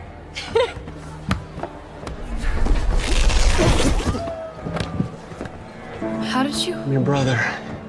We stick together. Sorry, what? He just broke the curse. Like the spell that everyone is under. He just like got up and he's like, I'll do it with you. I'm your brother. Don't worry about it. It's like, I'm sorry, is that's what breaks the curse? Being a brother? Being her brother? And then eventually like her whole family is able to resist the app and get on the ground with her and start doing it. And it embarrasses the popular girl. And they, like the only explanation for it is this. Why isn't this working? Because everyone knows you can never make a dog turn against its own pack. The rules to this movie, the lore does not make sense. I guess that's just how Disney Channel movies go. In the end, everyone sort of learns that like, hey, girls have things that girls do that are weird to boys, and boys do things that are weird to girls. And that's just how we need to leave it. Which in some sense I would agree with. Not in this movie though. The boys are disgusting in this movie. They need to change something about themselves. I think that there could be some middle ground between her mind controlling them and them just being utterly repulsive. Anyway, the moral of the story is like Zoe realizes that she is not God and should not have unilateral control over everyone's lives, and they all live happily ever after. Well guys, we may never be able to control boys using our smartphones, but you know what we can control? Our money. Thanks to today's sponsor, Current. Do a flip. Do a backflip. Sit. Speak. I love you, Father. Good boy. That's right, guys. Today's video has been sponsored by Current. Current is the future of mobile banking. You guys have heard me talk about how awesome Current is before, how flexible they are, how transparent they are with things like no hidden fees. But today, I've got something new to talk about, and that's interest. Because Current just launched a new feature called Interest where you can earn 4% APY on your money. That's 4% for your money literally just sitting there. That's right, you don't gotta be throwing money at the stock market or buying NFTs and investing in cryptocurrency to get some return on your money. With Current's interest feature, you literally just get 4% for your money just sitting there. And as if that's not already enough reason to start using Current, I am once again going to be giving away $5,000 with Current's help. So go ahead, download Current, make an account, use the code DANNYINTEREST for a chance to win, and so you don't miss out on that 4%. Signing up for Current is totally free to do. You can do it right now. So honestly, there's really no reason not to. All right, well, thank you to Current for sponsoring this video, and thank you to you guys for checking out Current. They've been a long-time sponsor of the channel. They've helped me do some amazing things, so make sure you check them out, and goodbye. Bye. All right, guys, I'll admit I am very late to this topic, potentially even like a month late, depending on when this video comes out, but in my defense, I'm a dad now, all right? I have a baby. He's 5 months old. I have better things to do than sitting here talking to a camera alone in my room. Like watching Jason Nash live stream on TikTok. All right, Sandra, thank you for the money. Kevin, thank you for the money. Can you guys send me $1 million? Turns out I can do both at the same time though, so now I'm here. If you've been on TikTok lately, there's a good chance you've seen former Vlog Squad member Jason Nash constantly live streaming, compulsively urging his fans to send him money. I know I have. A lot. This man is constantly live. Here we go, 118. Guys, don't forget to follow my podcast, All Good Things Podcast. We just spoke about it. We need... If you enjoyed that 30 seconds of silence, guys, make sure to go check out my podcast. You're gonna love that. It's completely silent for an hour. Like me, a lot of people were pretty confused to see this. At one time, Jason Nash was a part of the most popular group on YouTube, and now he's battling the Joker for gifts on TikTok. What a way to start the day with Tommy. Coach Tommy, thank you so much for being here. If you've never seen one of these TikTok gifts battles before, basically there's two creators and you send gifts to the respective creator that you're watching. This bar at the top indicates who has the most gifts, and when time runs out, whoever has the most gifts wins. Their prize? All of the gifts that they got during the battle. And then the second place person also wins all the gifts that they got during that battle. So needless to say, there's a lot at stake. This is a live stream where Jason is actually battling his wife, Naveen. Why don't you come down in the room? I'll let you in. You can come back in the house now. Yeah, come back in the house, man. You look like Batman standing over the city. Now, hang on. If they're married, aren't the gifts just going to both of them? What kind of charade is this? Now, at first I kind of assumed that most of the people watching these live streams were children. And I was like, ooh, that is super weird, just like asking children for money. You're basically just asking them to steal their parents' credit cards. In a way, I sort of thought of Jason Nash as like a babysitter, but he's also babysitting 1,000 other kids. And if you start choking, he's not gonna call 911 because he can't see you. But after tuning into a few of his streams and actually like clicking on some of the profiles of people watching, I realized that it's actually mostly adults, which was very surprising to me. Guys, what are we doing here? Stop that. I promise you there are like 1 billion other better uses for your money than helping Jason Nash's wife crush him in a gift battle. Fun as it may be. The reason I wanted to make this video is because I think that it's kind of a very interesting look at the career span of a creator. It's a pretty new career, all things considered. And like nobody's been a full-time online creator for 40 years. So we don't really know how long this career is supposed to last or how it will evolve over time. So I think it's worth looking at why Jason Nash is here. Between the years of 2016 and 2020, David Dobrik was seemingly at the top of the YouTube ecosystem. What started as David just sort of goofing around and filming his friends as up-and-coming content creators quickly turned into partying all the time, collabing with huge celebrities, huge giveaways, and giant sponsorship deals. And if you didn't watch the vlogs around this time, you might think that David was like the biggest part of them, but it was actually more his friends doing the heavy lifting. David was always behind the camera, and sure, he would laugh a lot, and you'd hear him laugh,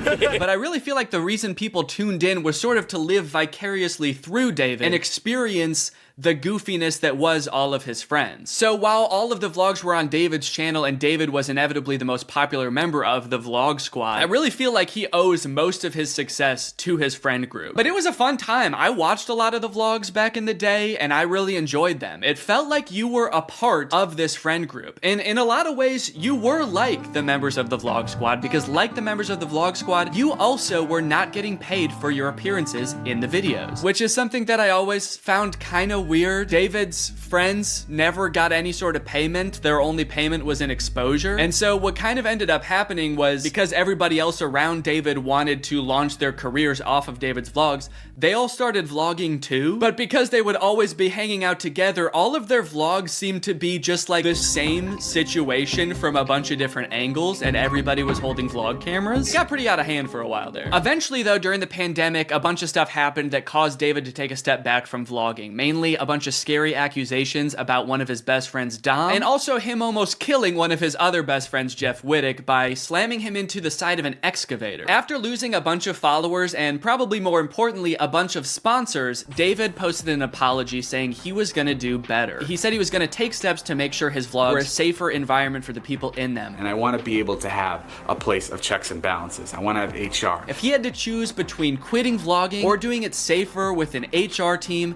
he was gonna do that. And then he quit vlogging. Currently, David is still presumably very rich. The only place he really posts is on Snapchat, and from what I can tell, he mostly just goes around and tours really expensive houses and parties a lot. He doesn't seem to have any ambitions of creating more content on YouTube. In a lot of ways, he's sort of like the Great Gatsby of social media now. But without David sort of manning the ship that was the vlog squad, a lot of the other members basically had to figure out other avenues and other ways to make money and maintain their following after the vlog ended. Zane and Heath have a pretty successful podcast now, so does Jeff Wittick. Carly and Aaron, I believe, have a podcast too. But I feel like Jason Nash, out of the entire group, is having the most trouble adjusting to the post-vlog era. He has a podcast, but it's definitely not getting the same numbers that his podcast with David did, views, back in the day, which David also quit. Despite them, I think, getting a bunch of really great offers that would have changed Jason's life, David decided to quit because he didn't want to do that anymore. He wanted to be the Great Gatsby. So Jason has now been left to fend for himself, and it seems like TikTok gift streaming is what he has turned to. You excited to go to dinner?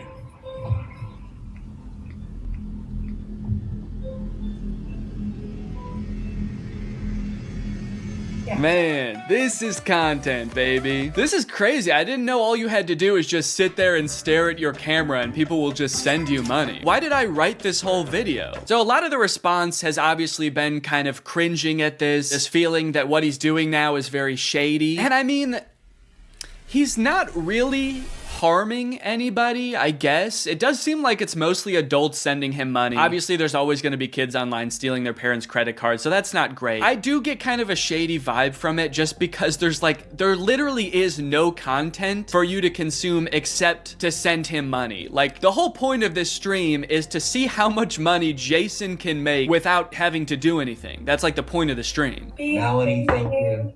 Let's go. And you could argue that Twitch streaming has donations and, you know, a bunch of other live streaming does too. But I would argue that there's at least some content behind that. Someone's playing a video game or they're doing a podcast live and the donations are just a little bit extra on top. It's not the content itself. I've also seen a lot of people wondering, like, wait, isn't David super generous? During his vlogs, he was always giving away cars. He was paying for people's weddings, just like handing out PlayStations to people on the street. Surely he could just help Jason if he's struggling financially, right? Wrong. From some of Jason's podcast clips, it seems that that is definitely not the case. But before we get to that, I've got to make some money of my own. Alright guys, let's get those gifts in. James, thank you for the llama. Carol, thank you for the sombrero. Brian sent a Arab? Oh. Is this a gift on TikTok Live? Also, how did you get this one? This one's mine. Well, regardless, this is actually pretty convenient because this video is sponsored by Arab. Arab flavors your water using scent-based taste. And, oh, Brian also sent a scent pod? Oh, thanks, man. Okay, so I can put that on. With the scent pod down like so, it's just a normal water bottle. But when I activate the scent pod, air is able to pass through the scent pod and into your mouth, where you can taste the scent.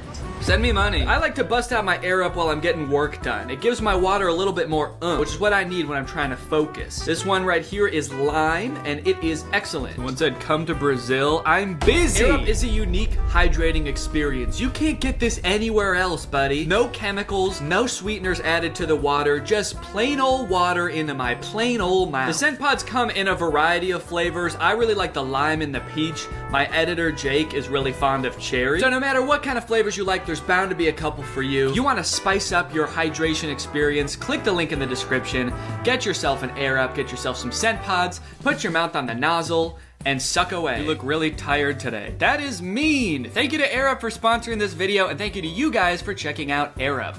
Now back to the video. About a month ago when Jason was in the thick of his live streaming every day, he posted this podcast where he and a bunch of David's mutual friends talk about how different life is now that David's not vlogging anymore. But the thing is, like, David's in this, like, moment in his life. Yeah, where he can do anything. Where he just parties. Oh no, Jason, the look on your face, man. Jason's like, don't look bitter, don't look bitter, don't look bitter. Where he can do anything. Perfect. He can do whatever the fuck he wants now. He calls me to play pool. And I'm like, I gotta go live. And I don't expect him to understand that. You don't expect him to understand that you have to work to make money? You know he did that too, right? I wouldn't expect him to understand that, man. He hasn't had to work in, gosh, what is it, 2 years now? I hate to say it, Jason, I think he gets it. I just don't think he cares. Like, I'll say things like, I'm losing my house. and he'll be like, oh, but just come play pool.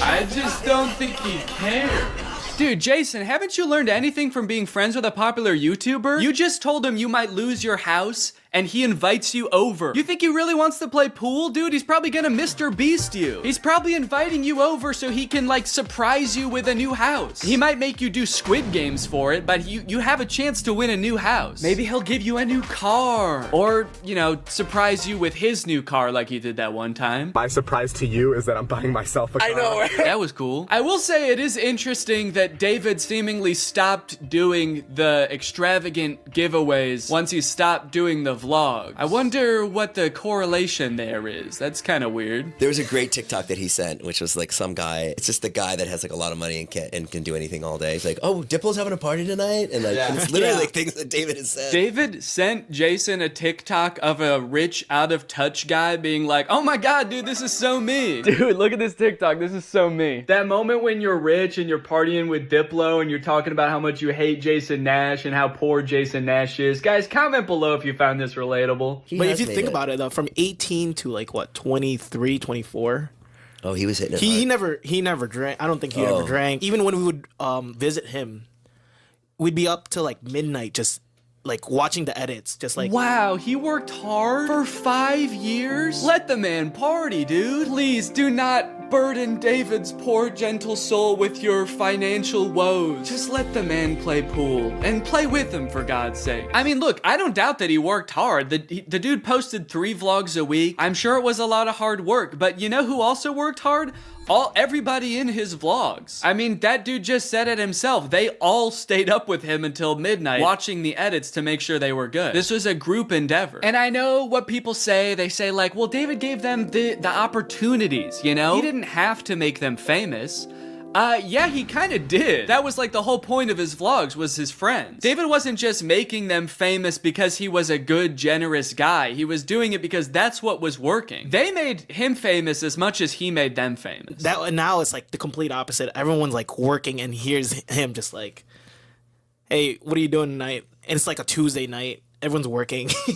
Yeah, man, that is kind of a crazy switch. Whereas before, David was working and everyone was helping him. Now everyone else is working, so naturally David is partying with Diplo. Naturally, a lot of the conversation around Jason's live streams has revolved around the confusion as to why he wouldn't just get like a normal job if he was strapped for cash, or if like the social media thing wasn't working out. Can someone make Jason Nash a fucking DoorDash account? People are wondering, why is he pursuing this career that is like universally seen as embarrassing or cringe, rather than just getting a 9-to-5? And I totally get that criticism, because I do love being a creator. I love getting to be my own boss. I love being creative on a daily basis, working with people that I'm really inspired by, entertaining people. But if this exact version of being a creator stopped being feasible, would I start doing gift streams on TikTok?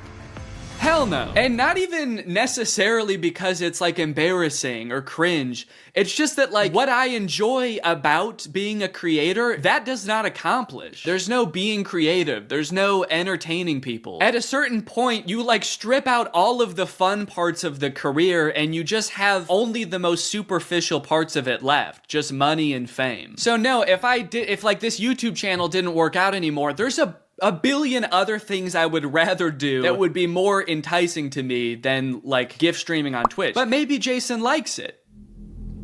He doesn't look like he does, but maybe he does. On the other hand, I could say that Jason is also older. He's lived a lot more life, he's had a lot more experience, and his career in the entertainment industry has gone through a lot more ups and downs than mine has. From what I can tell, Jason has been a stand-up comedian, he's been in TV shows, he's been a podcaster, a Viner, and a Vlog Squad member, and now a TikTok live gift battler. Between all of those seasons of his life, I'm sure there was downtime where he could have thought, oh, maybe this isn't for me, I'm gonna get up and go get a normal job. And then, lo and behold, the next opportunity comes along. So in some sense, I do understand if Jason's mentality is like, maybe I'm just gonna do this for a little while until I get my next thing off the ground. And I know that when I started Vine, people said the same thing to me. They're like, what are you doing? Why are you doing Vine?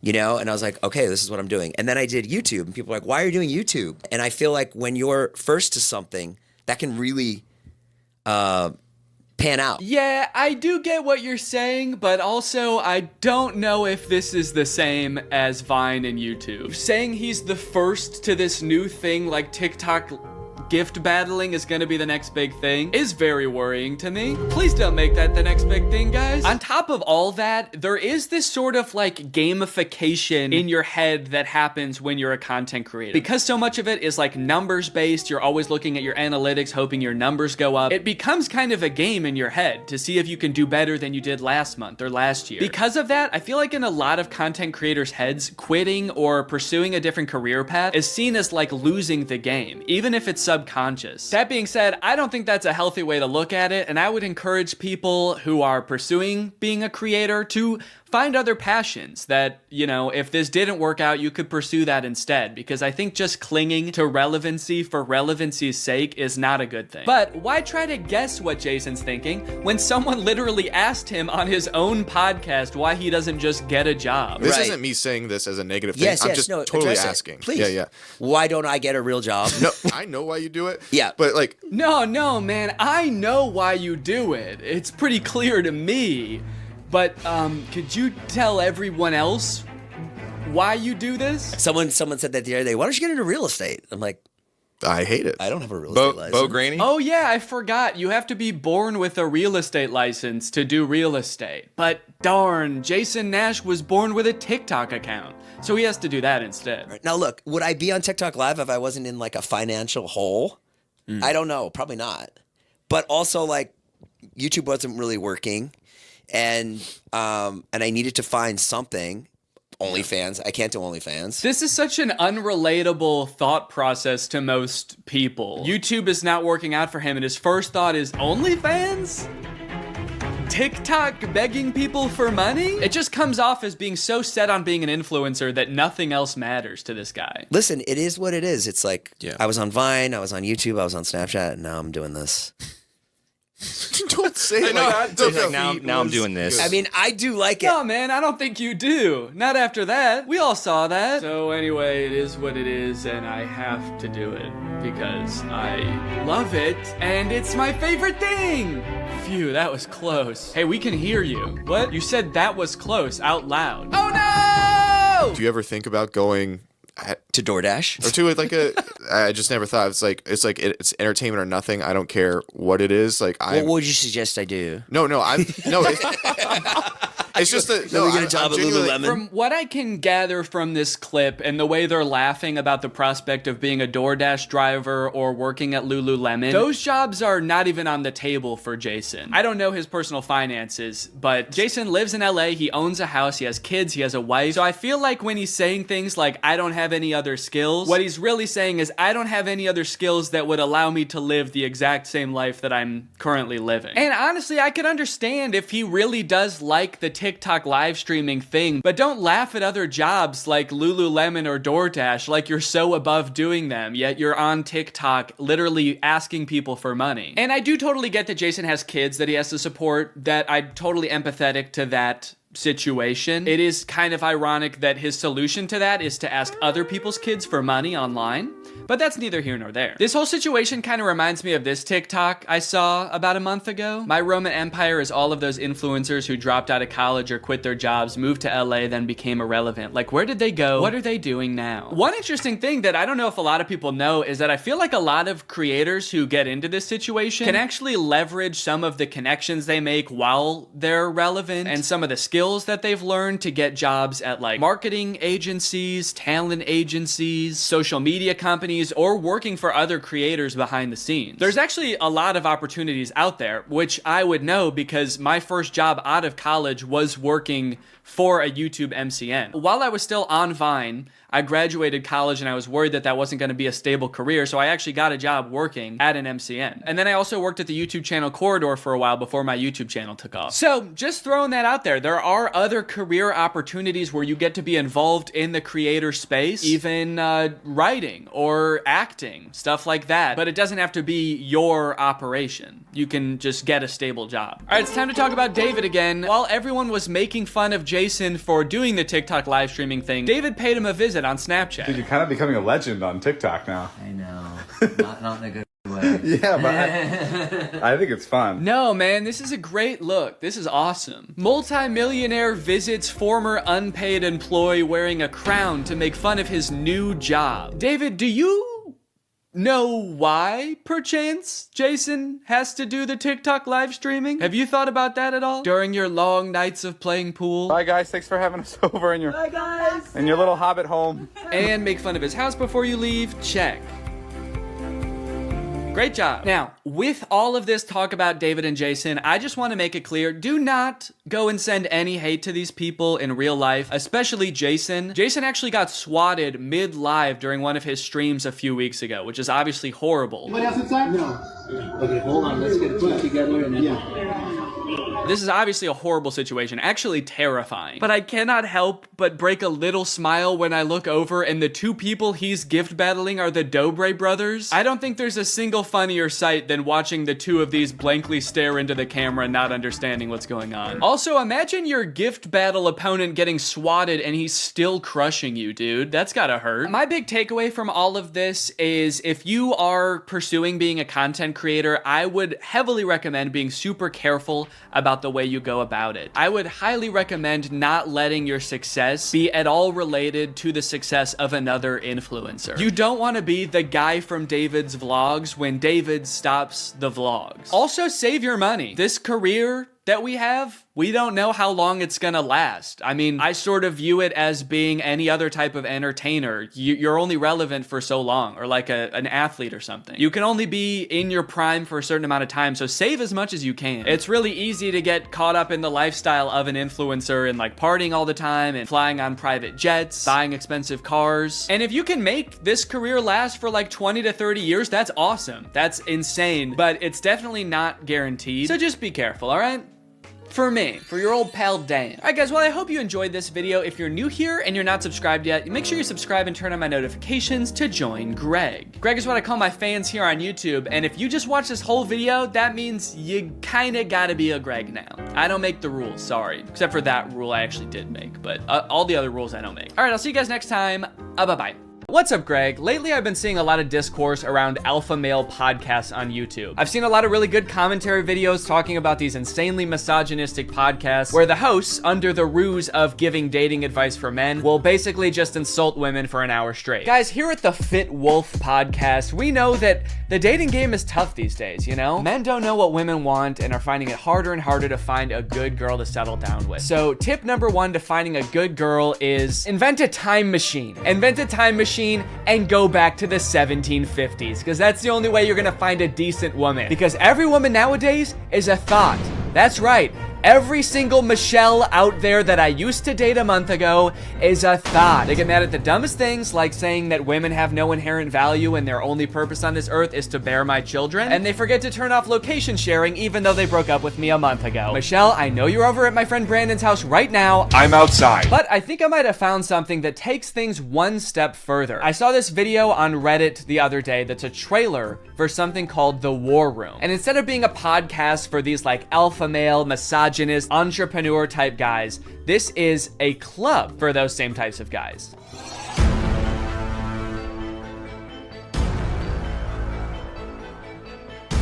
After I joined the War Room, that was the year I made $100,000. On the surface, this kind of just seems like a trailer for a club where you get to hang out with a bunch of bald guys and smoke cigars and talk about business and making money. 1 year ago, I did not even have a business. I didn't make money. Now I make 5 figures every month. I didn't have a business. I didn't make money. I didn't even want to start a business before I was forced to join the War Room at gunpoint a year ago. But now, I have a business where I'm selling fitness products to all of my friends. And if I get them to sign up too, and their friends to sign up too, and their friends to sign up too, I could be making minimum wage. But if you watch a little bit longer and you look a little bit closer, there's more here than meets the eye. For example, quotes like these. Making money is easy. You just take it from somebody. Doesn't sound like making money.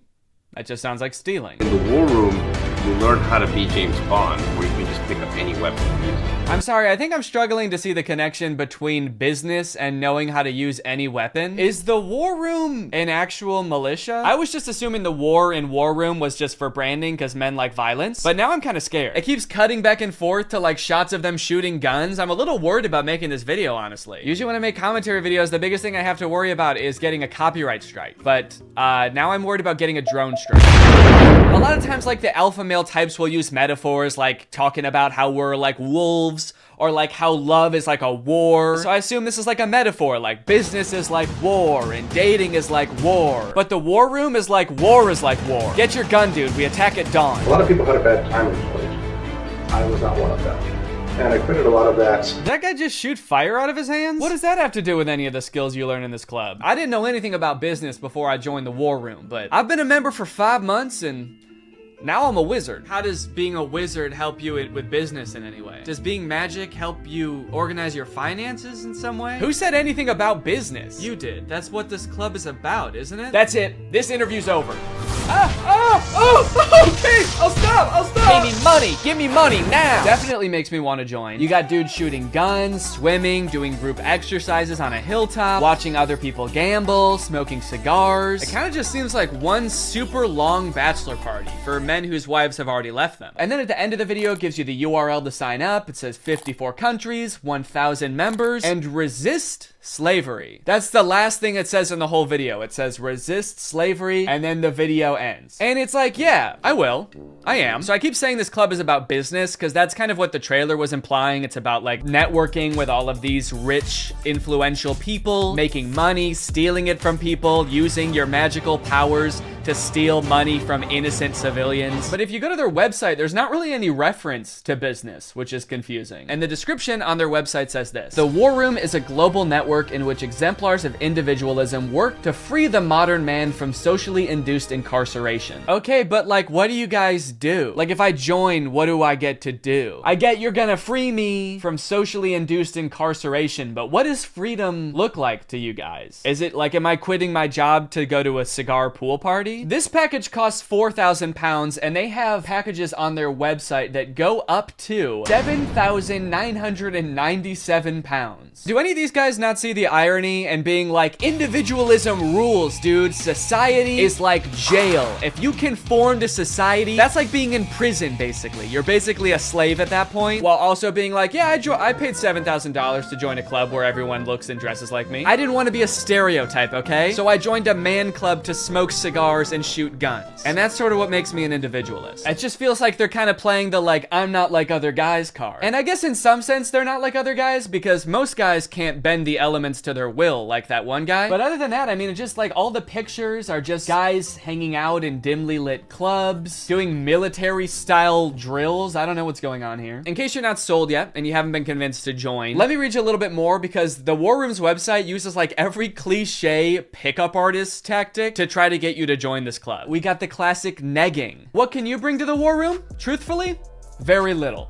Probably nothing at all. You are not ready for the War Room. You will not revolutionize what we built. If you had the capabilities we required, you would already be inside. What? They think I can't bring anything to the War Room? They think I'm some kind of sucker who doesn't have my life in order and can't manage my money. I'll show them. I'm gonna take out a 4th mortgage on my home and I'm gonna join this club. We'll see how stupid they think I am then. They also use like the get it while you still can technique that's in like every as seen on TV commercial. This chance won't last forever. We will not hold this open for everyone. Soon, membership will close. The War Room members and their sons will remain the closed wielders of global influence into eternity. Holy shit, dude. They're closing submission soon? I'll be right back, guys. I gotta go. I'm not doing this for me, okay? I'm doing this for my son. I guess my son gets to be in the club too if I join. I gotta go. Now, I don't have any way to look and see how long it said this on the website, but if I had to guess, I would guess that it's been on there as long as this website has existed. Why would they close submissions? How does that make any sense? Do they want to stop making money? The founder of this club is like, whoa, I'm too rich, all right? That's one thing we teach in the War Room is you can't have too much money. I mean, if this is like a militia, do they have enough soldiers? Is that why they're closing? Soon, 1,000 bald men wearing tightly fitting t-shirts will be storming the beaches. We can't wait around for you forever. So you might be wondering who the head of this club is, right? It must be someone like very rich and influential if he's expecting to get people to join just based on like the connections that you can get from the club, right? Well, this is where things get a lot more creepy.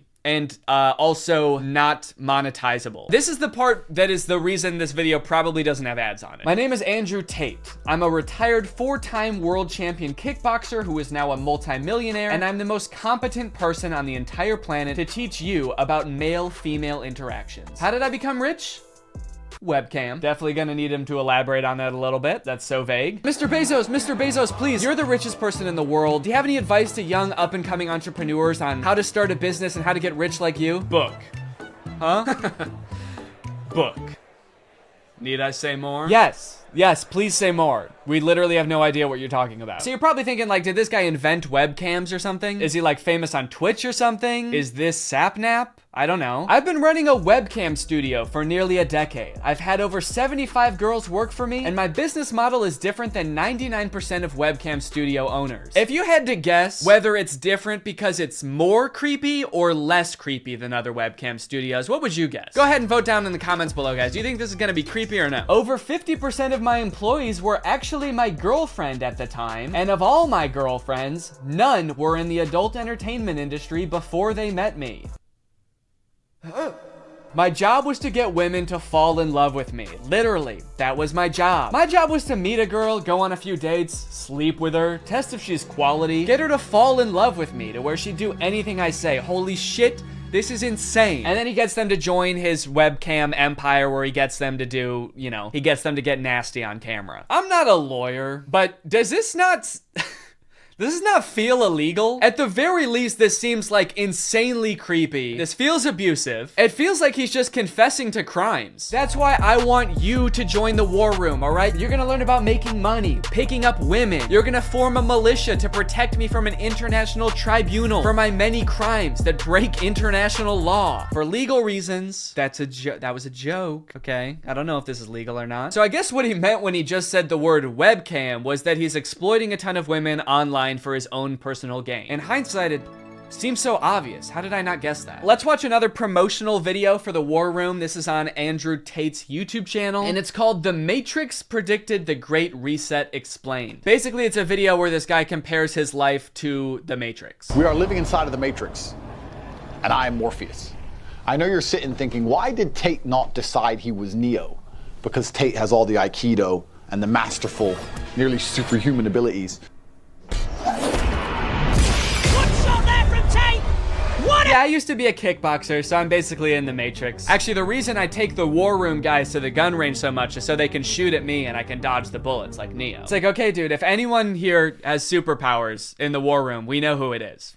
And it is not you. And when I say we're living inside the Matrix, I'm not stating that with irony or as a joke. We are genuinely, actually living inside of the Matrix. The Matrix is real. Yeah, something tells me that even though he keeps saying literally, and this is not a metaphor, that it is a metaphor. Something tells me he's not literally saying that we're living in a computer simulation that's controlled by, like, aliens or whatever the Matrix is about. I actually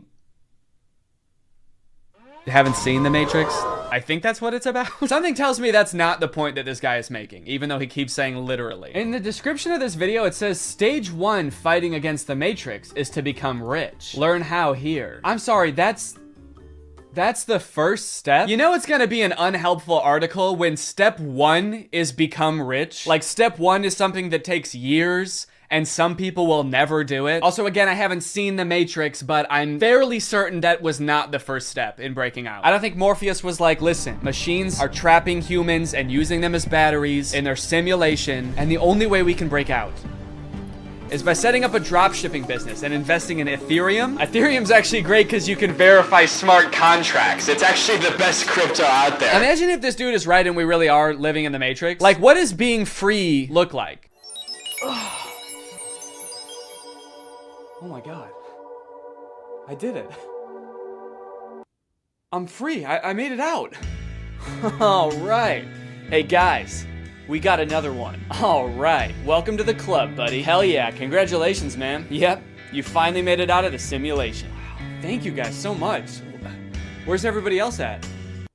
What do you mean everybody else? Yeah, the only other person here is my girlfriend who I'm scamming. Or I mean dating. Yeah, but I mean like in the whole world. Like there's gotta be more than just you guys in the real world, right? What the fuck? You don't like us? No, it's not like that. I mean, sorry. I was picturing there being more than just like 3 normal guys in a room when I exited the Matrix. Normal? What the hell, man? Yeah, we're not normal. We shoot guns and make money out here. Yeah, we're big into making cash out here, man. Did they do that in the Matrix? They actually do, yeah.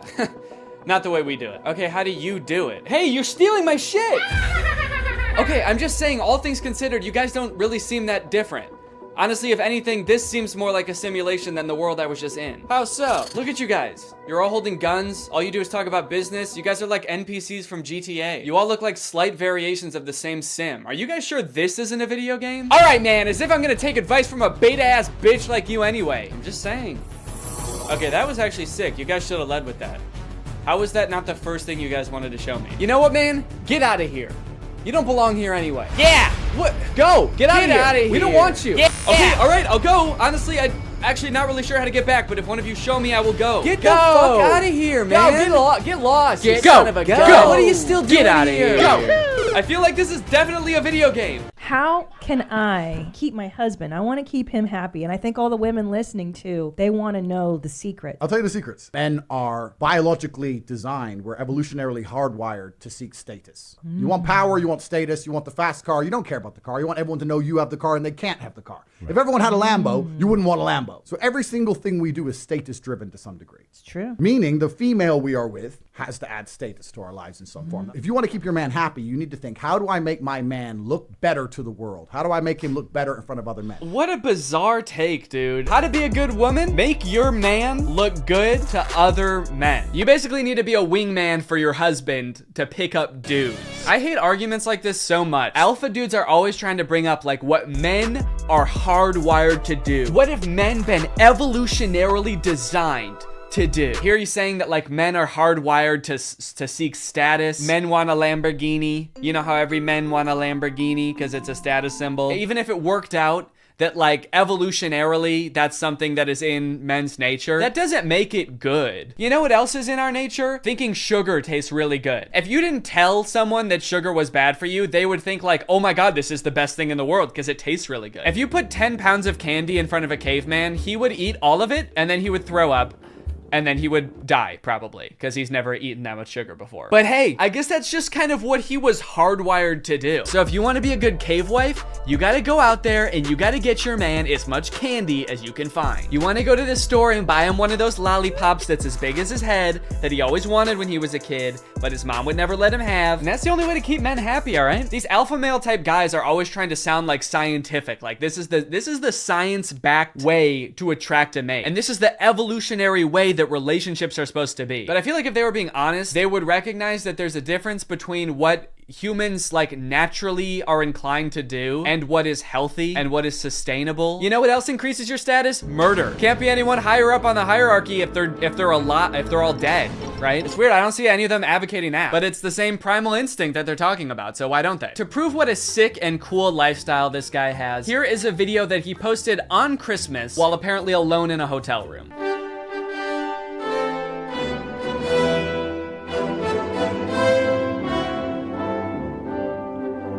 Merry Christmas. I think a lot of people have the wrong idea about me. They look at me and they go, you hear about that Tate guy, you know, he's a 4-time kickboxing world champion, he's tall, he's strong, he's smart. He's fucking gorgeous. That's the wrong idea? People have the wrong idea about me. He's smart, he's rich, he's tall, he's funny. When in actuality, I am short, rude, and poor. Anyway, yeah, that's the war room. I feel like this video took a lot of twists and turns, but as I kept clicking on different links on this dude's website, I just kept getting more and more shocked at what I was finding. So hopefully this was an entertaining video. I was considering purchasing like a war room membership as part of a follow-up video, but I honestly do not feel good about putting any money in this guy's pockets. I'm honestly a little bit worried that if I paid this guy 7,000 pounds, it would go towards like more guns or like a prison cell for his employees. But anyway, I hope you guys enjoyed this video, and now it's time to talk about our sponsor. Guys, you know what you're probably not gonna get if you spend $5,000 to hang out with the guys from the war room?